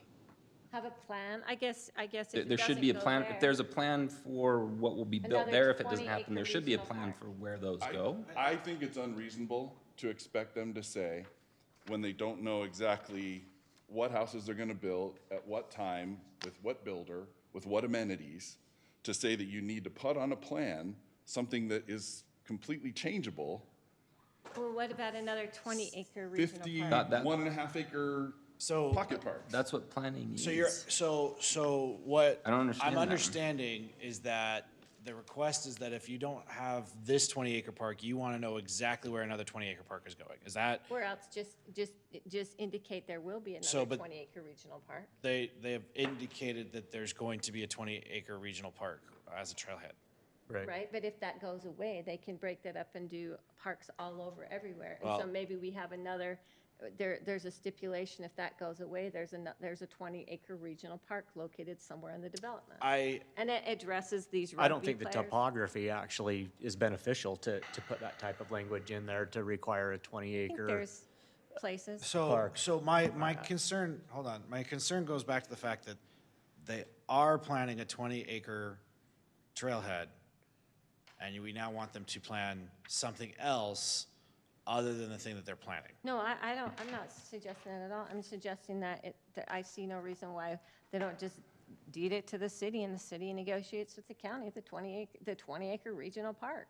Then, to me, what I see there being is that it becomes our responsibility to get the funding and to do something if it doesn't happen, when it would be the developer's responsibility to make that happen. So I don't see why we would be, I disagree. I'll just say it that way. I disagree. I don't think that, I can appreciate the concern. I think it's a valid concern, but I don't agree that that would be the right way to fix it. Then I also think. I agree. So then you think that then if that doesn't go there, then we should put the 20 acres per, 20 units per acre in that corner. I am comfortable with it being zoned as what does it say, town center? 20 So units per acre. which would involve everything that goes with, yes, including the density, but everything else that goes in with the town center zoning. I think that just saying it's 20 acres, or 20 units per acre, is a little, it's not, doesn't show the full picture. It's zoned as town center, which involves all of the things that go with it per this development agreement. So yes, I am comfortable with that if that doesn't go in, because those parks will go out throughout the community. I'm the one person that said I wanted more smaller parks. I mean, don't get me wrong, I love big parks, I love programmable space. Rugby has been the one that's been here very clear, saying they were looking for more programmable spaces. But I, for years, have been looking for, there's places in the city that I've been asking for us to put smaller parks in, that this council has refused to do so for whatever reason. That's fine, that's the right of this body, but I don't mind having more smaller parks throughout the community. So for me, having it broken up, they still have to meet the same requirement, having it broken up throughout the community so that more people have access to it. If we don't get this really awesome regional thing, great, let the residents next door, have a playground or a tot lot or something. Well, that's actually what I'm saying is, I'm not saying show me another 20-acre regional park. I'm saying where does that go in the plan? I don't think that's unreasonable when you have Are you asking for almost specific unlimited locations? yeah, call it out. If that doesn't happen there, we obviously have more dense areas that, as I continue to talk till I'm blue in the face, need some pressure release from the density, right? That pressure cooker that the density creates. If that doesn't happen there, I don't think it's like out of the realm of someone's ability to plan for another 5-acre park here and here and here to disperse that a bit. I don't think that's topographically impossible, et cetera. To me, that's a small part of planning. But And when I'm referring to breaking them up, I'm fine with them being HOA space. Like, in all honesty, that the city doesn't have to maintain. Sherry all the time talks, I just went down there. Sherry all the time, you talk about how, that's a cost, it's an ongoing burden. If we break it up and make it an HOA park that's in, the town center, heck, I'm sure they would be fine putting in something that says that 20 acre has to go back into a town center area, like whatever, but I don't feel the need for them to designate more city parks if that specific one doesn't come in. Not saying that I don't want it, they're planning on it, they're showing it, I think we all want that. But if it doesn't happen, I'm totally okay with it. I think there's another issue here too, right? Is that the same reason, if 20 acres comes to us, it's deeded to us, then we're responsible for paying for the 20 acres, for developing it, for installing the amenities for that, right? That's expensive. Well, it shouldn't be. Why That's not? part of this agreement is they build the parks. Yes, but not all of those parks are dedicated to the city. And that's okay. But you just said that if it were dedicated to the city, we would have to pay to build it. That's not Well, what if this it's agreement dedicated says. to us without nothing on it, if they're gonna give it to us, then we're gonna hold it for a trailhead, and then if it doesn't have a trailhead, we're gonna give it back to them and say, make it a park? This is part of my concern about that. If that happens, what happens to that 20 acres? Who pays for it? I'm Where? not sure It doesn't why- matter if it's in one area or dispersed. I understand what your question is. I disagree it's a big deal. I think that the acreage is going to get dispersed throughout the park. And I think that for a lot of these HOA parks, they're going to be built as part of sub-developers agreement to build those parks. And I think whether this is with the county or it's divided up into other sub-developers, I think that the developer has indicated in the green space map that we have, those are the green spaces that they're going to pay to develop themselves, have completed, and donate to the city. The other ones are still going to be built and completed without us. You're saying that this MDA says that if this doesn't happen with the county, that they will absorb that 20 acres into the amenities of all of They the have other to. stuff. That's what I'm I mean, it asking. says Is that they what it still says? must provide 186 point whatever acres of So- open space.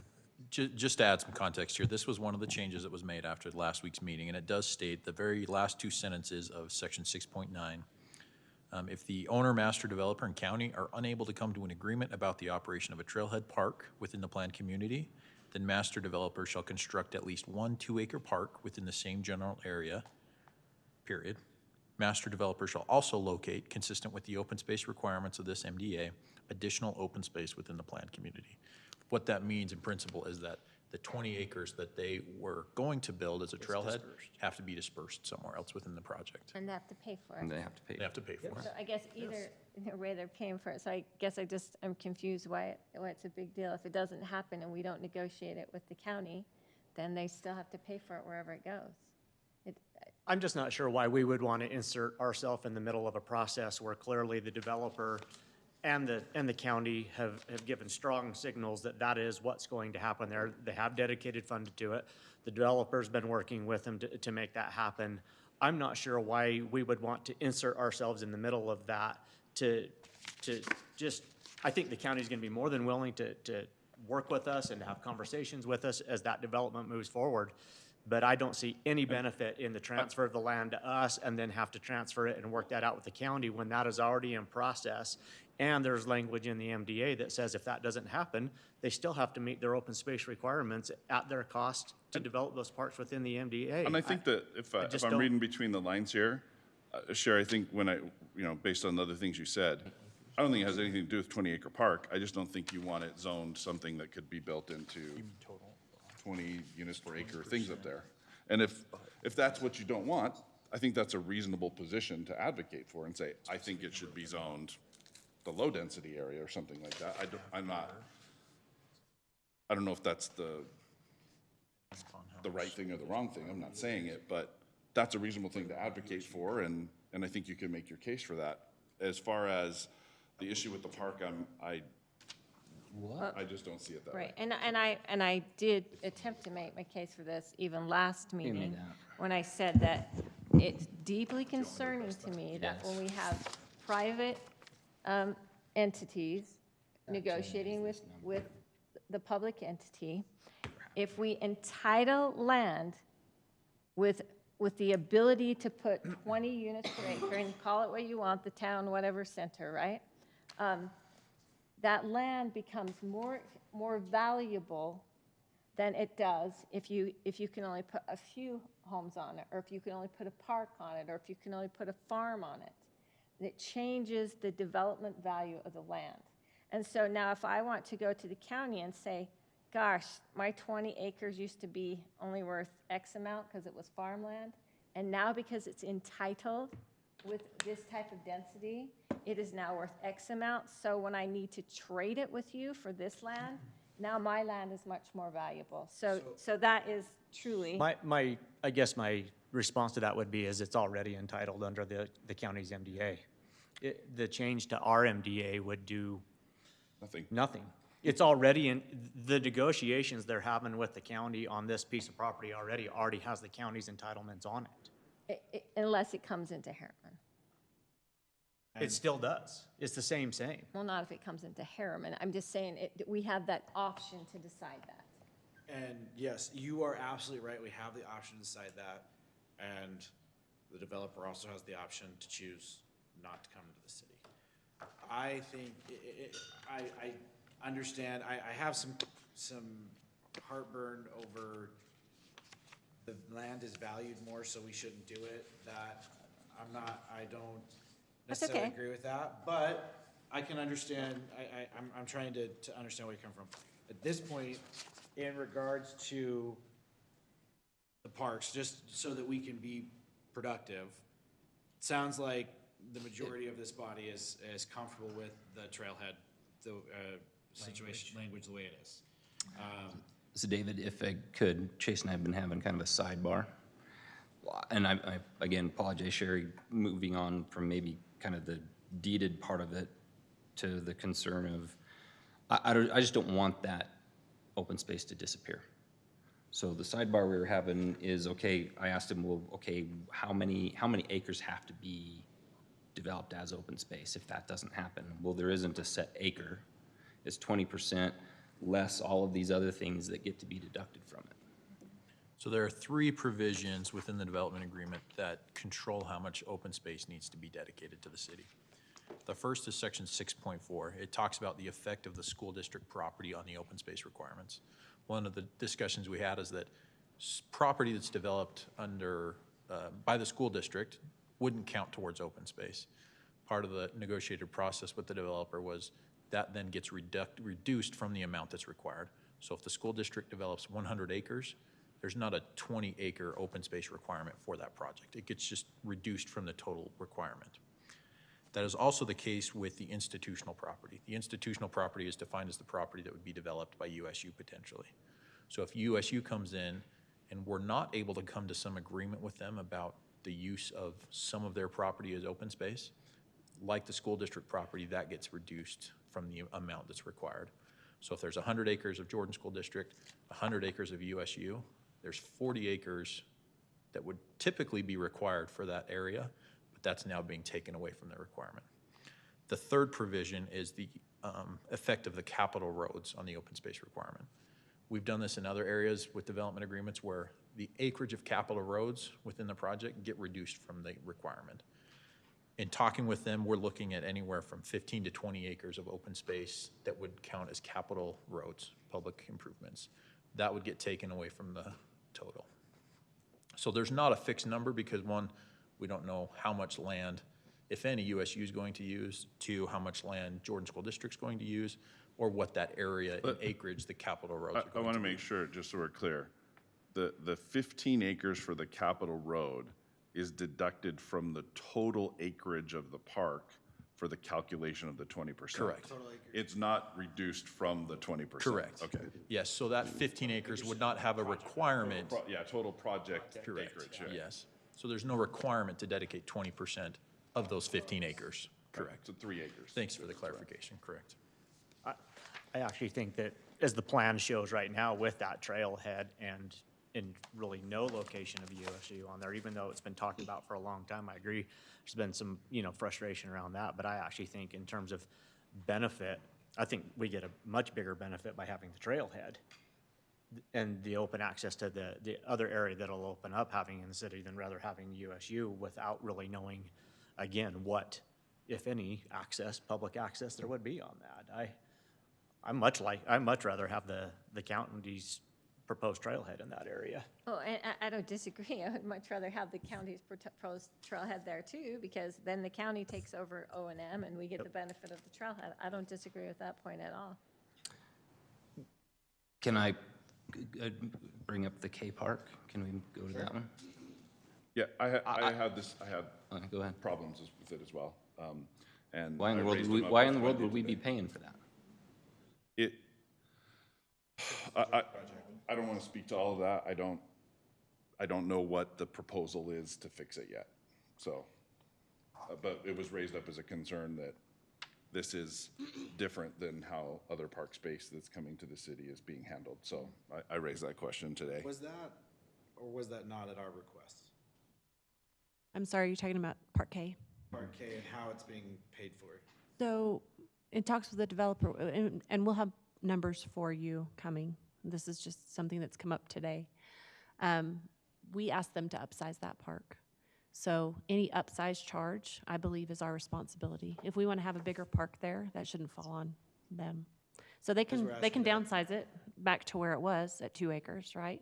And we can have a 9-acre park there. Or we can have a 14-acre park. It's completely up to you all, so. But sorry, I was gonna make just one point with that part. They're planning on using that as detention as well, and so there's gonna be some improvements that they're going to have to make. Yeah.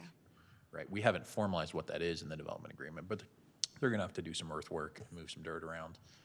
That will be to our benefit, right? But that's just another point to consider in this discussion. How many acres of that is going to be detention? We're not sure yet. I had that same question for the developer today, so we're just not entirely sure on that. Because it seems like it serves a mutual benefit for them to upsize it. So, and it's stuff they would have to have throughout the development anyway. So I guess it's just, seems like it's nonsensical for them not to treat it the same as other parks and just pay for it. Their portion of it, obviously not the full park. Right, similar to what we did at Mountain Ridge. Is this one of the parks where they're considering an alternative method of detention where it's? Bob, It would be They're all underground. gonna be like that. They're It would saying be yes. underground. Yes, underground. The 80%. Okay. So, There is an added benefit of extending that over the entire property. Obviously, a portion of that's owned by Ivory currently. Right. But if that were to be deeded to the city and then an arrangement was made where that detention could be spread out over that entire property, that becomes more beneficial to the city in terms of programmable space. In addition, that's really what I was trying to get at. in addition, this park covers 2 developments, but we want to do 1 master plan for the entire park. So the timing of that will be interesting and how it all plays out, but we'd like it to be 1 package, not look like it's piecemeal from one project to another. Come on, I want a weird 6-foot wall in the middle of it. Right. There. So I think there's some language to be found out about what. Yeah, the and proposed Blake just solution reminded are. me that Ivory MDA, or the Hidden Oaks MDA, requires us to design and construct their portion, so. Right. We just like it to be consistent. That gives us the freedom and flexibility to do that since we're merging 2 parks together. So I just have a few other comments I would make. First of all, cost of quality of life. We're going to pay that cost of quality of life whether this project is inside of Harriman City or outside of Harriman City. It's coming. I think it's simply, you can boil it down to almost something as simple as you get quality of life impacts with no money, or you get the quality of life impacts with $50 million-ish and all the ongoing sales tax revenue. Either way, it's practically the same impact on quality of life.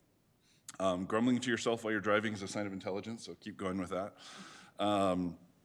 As far as the time frame, I've heard this argument repeated. Time frame isn't a qualitative issue of whether or not this is a good agreement or a bad agreement. I'm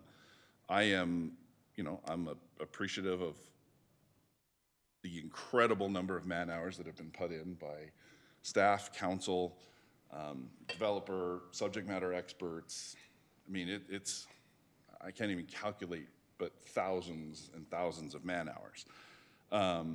So I think if there are issues or specific phrasing or verbiage or clauses or things that are in the MDA that are concerning, we need to raise those, be specific, and get into those things. But just to say it's not good because of how long it took it's not a fair evaluation. It's like saying, well, obviously, a football team can't be good if they wear silver and black. I mean, that's obviously true, but, if they wear orange and blue, they're going to be perfectly fine, right? So that's not really, you can look at their records at the end of the year and see which one was better, right? And then as far as the USU campus, there's nothing in this that prevents the USU campus from coming. That's still an option. Right. As far as the benefit to the city, there's not going to be dorms there. There's not going to be major classroom buildings or anything like that. That's not what it was designed to be.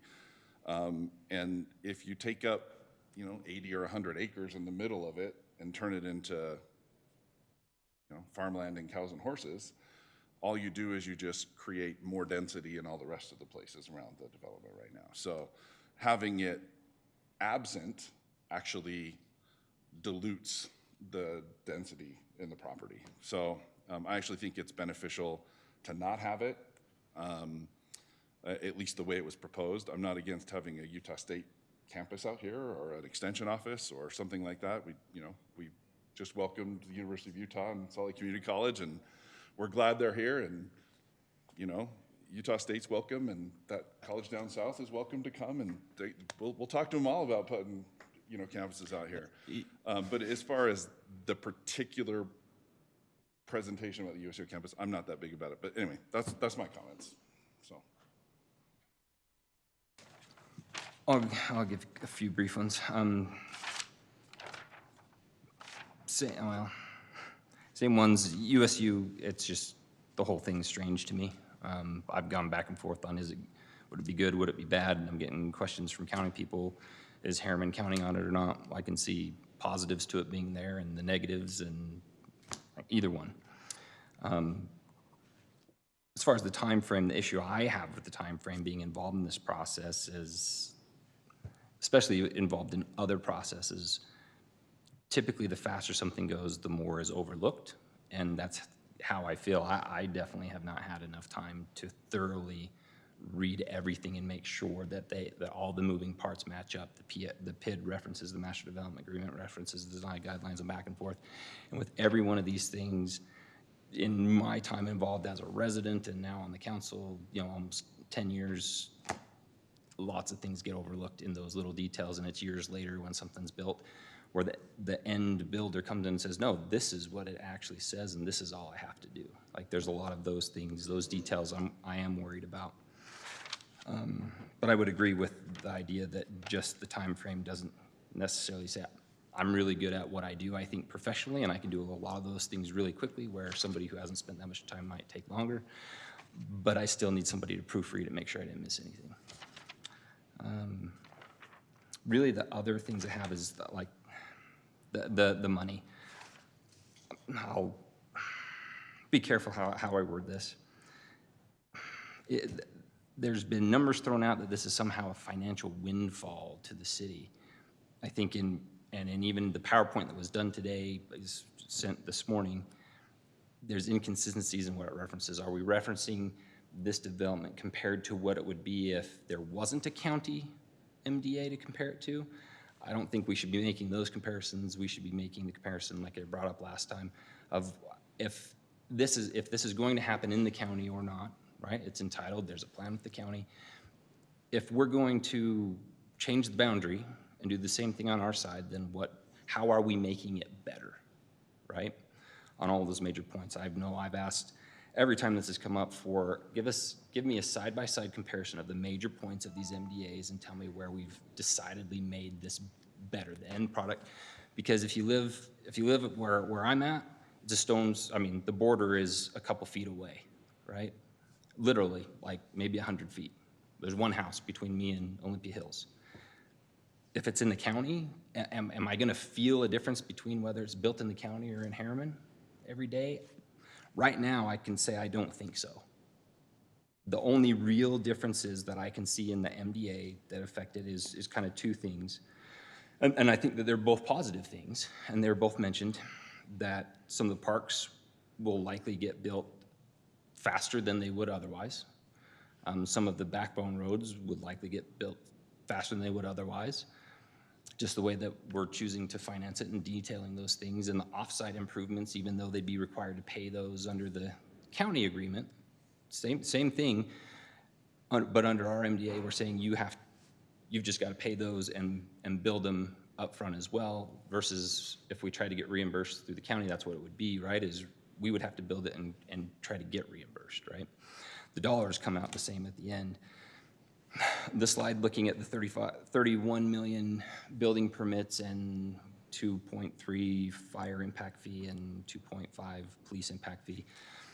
I have a little bit of heartburn selling that as a financial benefit to the city, because if it's built in the county's collecting those police and fire impact fees, and UFA and UPD will be responsible for providing that service there. And what those impact fees are for is to go towards building a fire station and police station. We've talked about we'd have to do a substation out there. And even those numbers are those impact fees are roughly, the way the calculation done is roughly half of what the actual cost would be, because we have half the population already in that area. So we can't charge 100% of what it would cost, right? So average, that one back. Next one, that One one. more. Flipped by the 31, 2.5. Go back. That one, right? So the cost of a fire station, there would have to be at least one fire station out there. The cost of a fire station, which is what impact fees are for, is at least double that, if not higher, right, from our recent conversations. Same thing with the police substation out there. I mean, if it were in, comparing if it's here versus the county, if it's in the county, we don't have to worry about those at all. They can have that impact fee and they can build it and pay for it. Absolutely, to Nathan's point, there are pressures on our borders, especially with that kind of density, that pressure cooker. We see that on the heat maps, and you can say it doesn't matter if it's apartments or single family, but putting people all in one place definitely creates more problems from a law enforcement and safety point of view. And that does create pressure on our borders, and we would continue to help out where and when we can, but that doesn't mean we're responsible for policing it. So again, comparing to if it's done in the county, then we have the 31 million in building permits. That is kind of the big number that still is held out.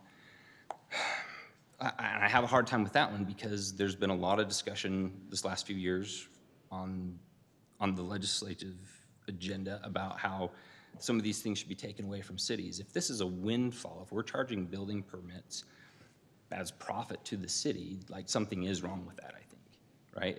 If this is free cash flow that's unencumbered with no cost associated with it that we can use for whatever we want, then I'd have to agree with the builders and the developers that we shouldn't be allowed to charge that.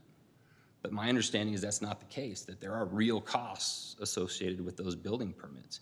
And while we can choose to pay for engineering and things with other monies from our funding and put this in general fund and allocate it for other things, that doesn't mean that it's not unencumbered, that there's no cost to it, that it's free cash flow, if that makes sense. So I will say that there definitely is a marginal financial benefit, but it's not the tens of millions of dollars that has been advertised so much over the last Alan, 7 how months. much would we be making in annual sales tax population-based revenue based on? Well, this is actually the next question I had. Assumptions are, I mean, was this one. So, and the example that was.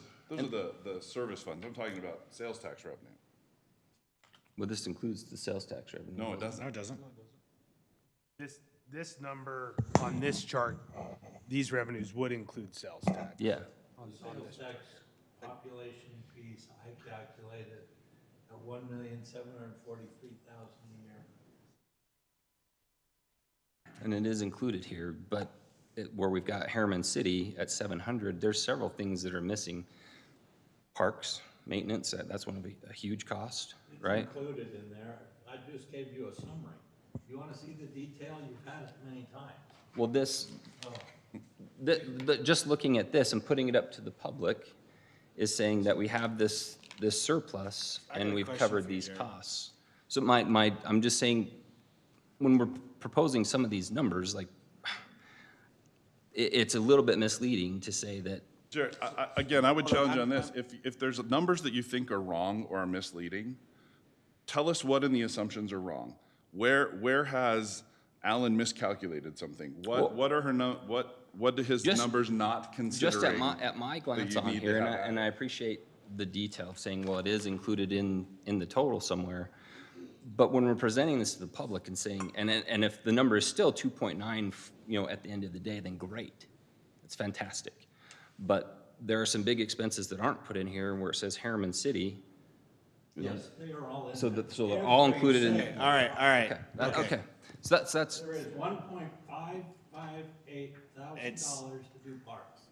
Okay. So that was just my question. Is all of that in there? Yes. Right. Every single. So I'm going to step in at this point. Okay? I appreciate the views that Councilman Henderson. David, can I at least finish the main point? Which is, my question is, are we making it better than what is already at the county? And really in those two kind of marginal ways, in my opinion. And is there a financial benefit? Yes, there is, but it's not the tens of millions of dollars that's been advertised. That's it. Thank you. Jared, I've read through it 3 times just since yesterday. All these pink things are things I highlighted that are improvements over the last MDA. I said pages. Pages. In my opinion. Okay. I'm once again. Tons of improvements. So read it. I don't want to. We're quickly approaching the point where we're moving past gainful discussion and we're moving into having opportunities to simply vent. And moral debate. As far as the actual MDA is concerned and making sure that we are doing the people's business, from what I can tell, the change, or based on the conversations that we've had to this point, the body as a whole, the majority of this council is, with some minor tweaks to some of the language that we've said, are fairly comfortable with the MDA as it stands. Am I incorrect in that assumption? Okay. What specific items do we need to direct staff, or do we need to have a conversation with to tweak so that we can move forward on this item? Because we said there might be some things we want to have a little bit. Is there any specific items that we are looking to see some tweak on the language in order to make somebody more comfortable in regards to their votes? Or is those tweaks things that, even with those tweaks, it would not be beneficial to this process because that won't actually change the outcome of the decision? Because what I would hate to do is waste city staff's time and the developer's time. I won't go into it. I made 5 or 6 minor language things with Chase that I asked a couple of questions. There's a sentence he might add 1 or 2 places or change a word, but they're of no meaningful consequence, so.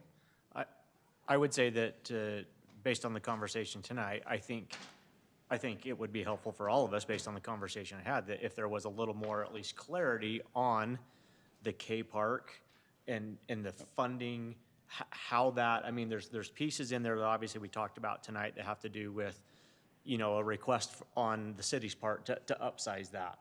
And there was a feeling that shifted then some of the responsibility to the city.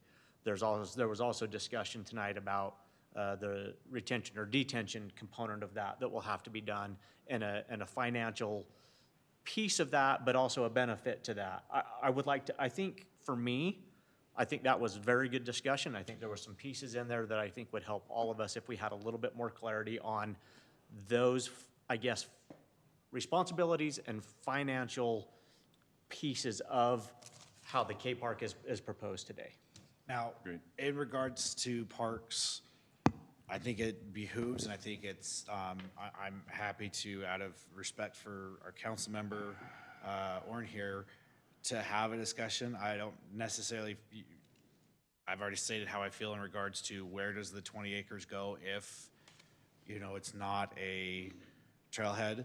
I wouldn't say that I would require one way or another for that language to change. However, if the developer is open and willing to have a discussion about that particular item for whatever reason to clarify, I think that's not an inappropriate thing to have a discussion quickly with and see if we can update and clarify that a little bit, if that would help alleviate some of the concerns regarding that particular item. Any other items that we would be looking to get a little bit more clarity or maybe some slight changes to?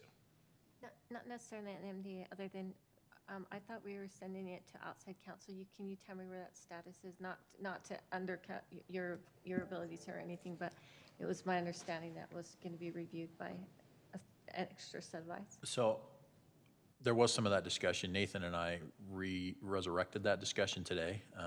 And so I'm working to try to find someone that can turn that around for us and get some eyes on that and just give us a legal review of the items in there and not look at the policy decisions or the business items that were discussed by the council. It would simply be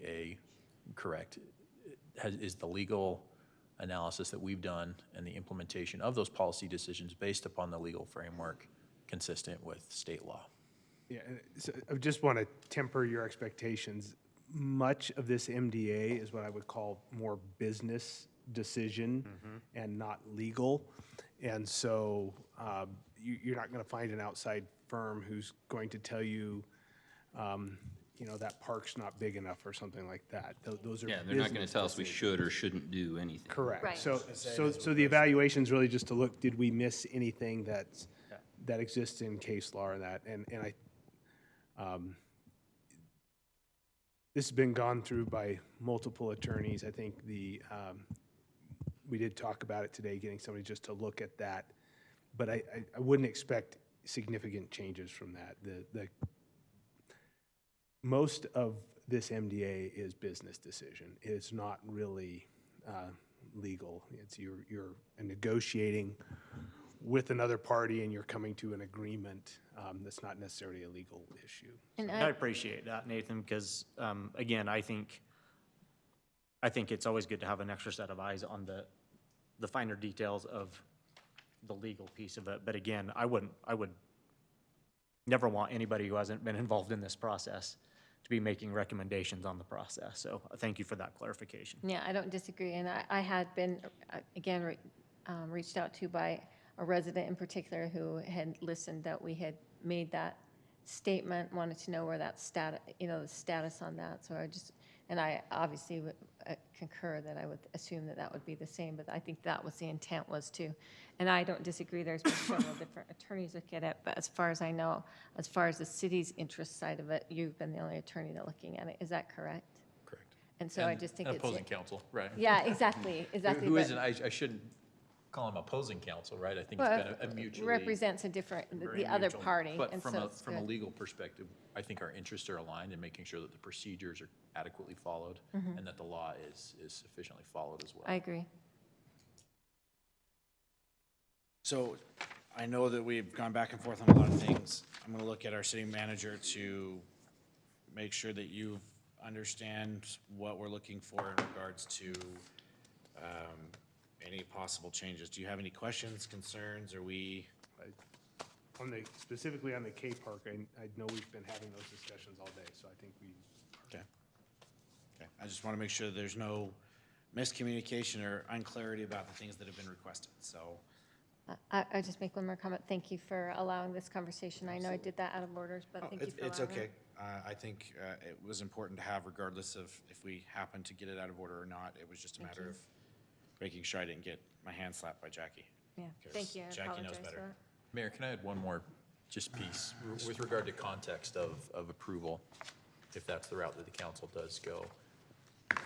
My practice is generally to put within the ordinance for something like this, that the city attorney and the city manager can make non-substantive and non-material changes. So if there's a page number that we missed, or if we reference the wrong exhibit, or if there's a word that's misspelled, we can go after the fact and update that, right? I mean, to Jared's point, you're gonna miss some of those things. Some of those things, And you read the we've same added paragraph. clauses like that before. Right, so that would be my recommendation in an ordinance that the council could consider for approval on this item, to have that language in there saying that, you know, I can go in and make some of those non-material changes to the agreement.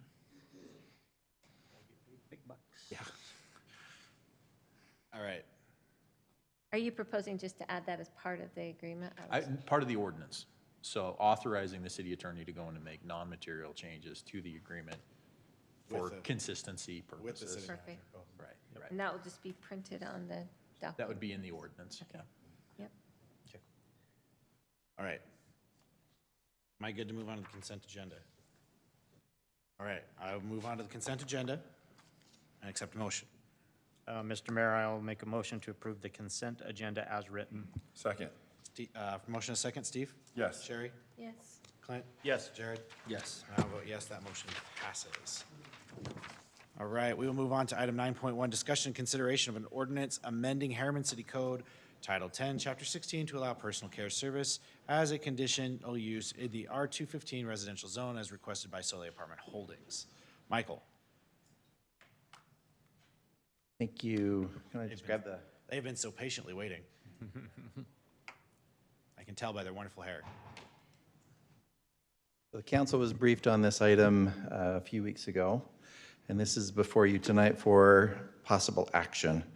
As you can see, we discussed this on October 25th during the work session. Prior to this, the Planning Commission had heard this in a public hearing and has made a recommendation to the council for approval of this amendment to our city code. And this is only coming to us because we need to update the code to allow it as a conditional use, correct? Correct, right. And I wanted to just highlight what the applicant had requested, changes that the Planning Commission had proposed, and then response to a comment that the council had made during our work session. So what's being requested is to allow tanning salons within personal care services in the R215 zone. The applicant was proposing to do this at a particular location, but as you know, when we apply a text amendment in city code, it can be applied elsewhere within the city where we have R215 zones. Now, the proposal is to limit it to a project, a development project that is at least 25 acres in size, and hours of operation 8 to 10, and it would be a conditional use. When this went to the Planning Commission, we started looking at where that might be applicable, where it might affect the city.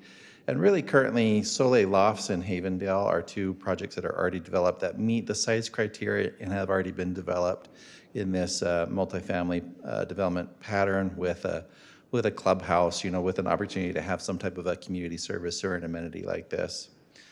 So there's the Soleil Loft project, and specifically that's where this is hoping to be used if this text amendment is approved.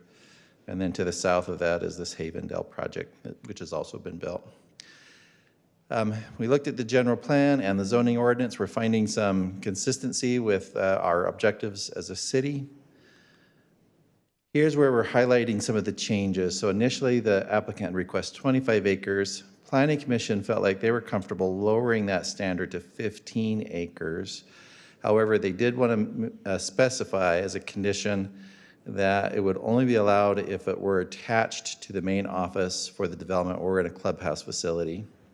And then when we discussed this with the City Council, you had mentioned that you would like to see that have required reserved parking stalls. So in the draft ordinances before you tonight, you'll notice that that is one of the footnote conditions, that there would be signed, marked, reserved parking stalls for the personal care service. So again, we are recommending approval of this proposed amendment, and you have the draft ordinance for potential action tonight.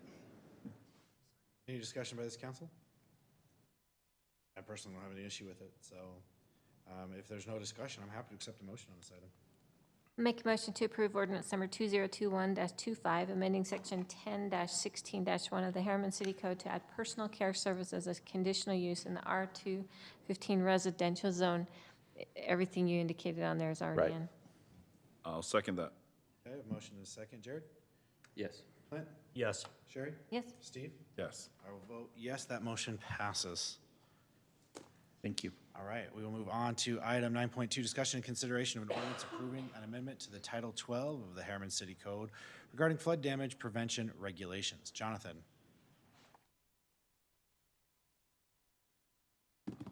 Good evening, Council.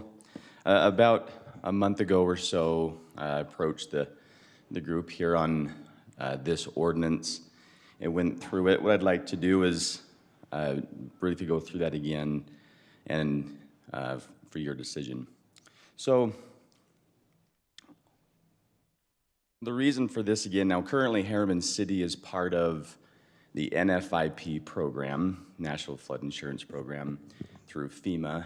And right now, and starting back in 2017, FEMA made some adjustments to, or updated rather, to the floodplain as they exist in Harriman City. As part of that, they also included some requested modifications to our ordinance as a condition of maintaining membership to the NFIP. So what I want to do is go over the floodplain map changes as well as highlight some of the modifications. I've got the benefit here of staring at some of the red line changes that were in the last staff report. So, and I'll highlight those as well. Excuse me. And again, so just to iterate, Harriman City would need to adopt these changes to maintain eligibility with the NFIP. So I'll go ahead and jump into at least where we're at in these modifications. Again, the modifications are within two pretty specific areas. The first one up top, you can see, so the blue, or excuse me, the purple is what is existing today, and on November 19th, it will change to be blue. And so the actual extent on the upstream furthest side is just on the other side of Mountain View corridor, so there's no modifications that are going to be made upstream at that point. And then the second area, well, okay, so sorry, I missed this clarification. The main change in this area here is, as you can see, is under Mountain View corridor. and is to follow the channel. In Area 2, the two very large changes is the wood hollow drainage, which is the one further to the north of this graphic. Based on the updated study, it's not that the hydrology changed or the drainage changed, but rather that they studied it a little more with additional definition to see where it's at. And the result is that it skinnied up a little bit. Now, the drainage just to the south is still unnamed. We still call it Wood Hollow South.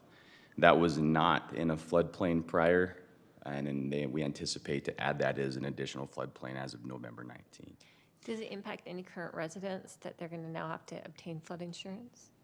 Yeah, this would affect residents. So the residents now that are on that new portion would be required to have flood insurance if it is touching a structure.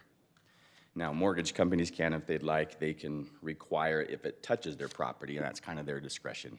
So, But there's no residents there right now, it's just businesses, correct? correct. Yeah. Yep, that is correct, Mayor.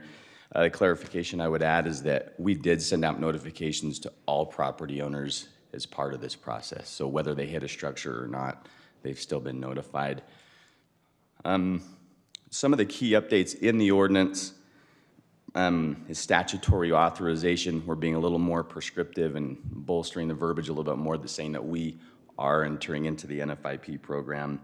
Added some additional definitions. We give some clarifications on compliance and stop work orders as they pertain to floodplain or development around the floodplain, specifically to an application. Appeal authority, as well as some additional requirements in crawl spaces. And again, I've got the benefit of the red line here. It was provided in the prior staff report, and on this one, the one that you see in the staff report is what the final copy would have looked like. So, so now it's, any questions for me at this time? Any questions or discussion by this council? Not, I'll accept the motion. I'll make a motion to approve ordinance number 2021-26, approving an amendment to Title 12 of the Harriman City Code regarding flood damage prevention regulations. Second. Steve, you just made it. Yes. So I'm for it. he hadn't finished the motion yet, so you get to vote. So we'll start with Steve. Yes. Sherry? Yes. Clint? Yes. Jared? Yes. And I vote yes. That motion passes. All right, for our future meetings, we will have a special city council meeting at 7 p.m. on September the 29th. We also have our next planning commission meeting at 7 p.m. on the 7th, as well as a regularly scheduled city council work meeting and regular meeting on October 13th. As was stated earlier, we do have the children's theater productions coming up at Butterfield Park on September 23rd through the 27th. Both start at 8 p.m. We also, as always, have Harriman Hungry Food Truck Roundups on Mondays starting at 5 p.m. We do also have a election candidate debate at City Hall at 6 p.m. on October 6th. So we would encourage all of our residents who will be voting for one of our future candidates for this body to be to attend and to participate in that, so they can make informed decisions. Mayor, can I interrupt for just a Please. second? There is a typo on the meeting for the special city council meeting. It is 6 o'clock, not 7. Thank you. 6 p.m. Thank you for updating that. So that special city council meeting on September 29th will be at 6 p.m., not at 7 p.m. as was put on our agenda. With that, we did hold our closed session earlier. As we have already held that, we have no further items to take care of, so we will adjourn our meeting. We'll just need a motion. So moved.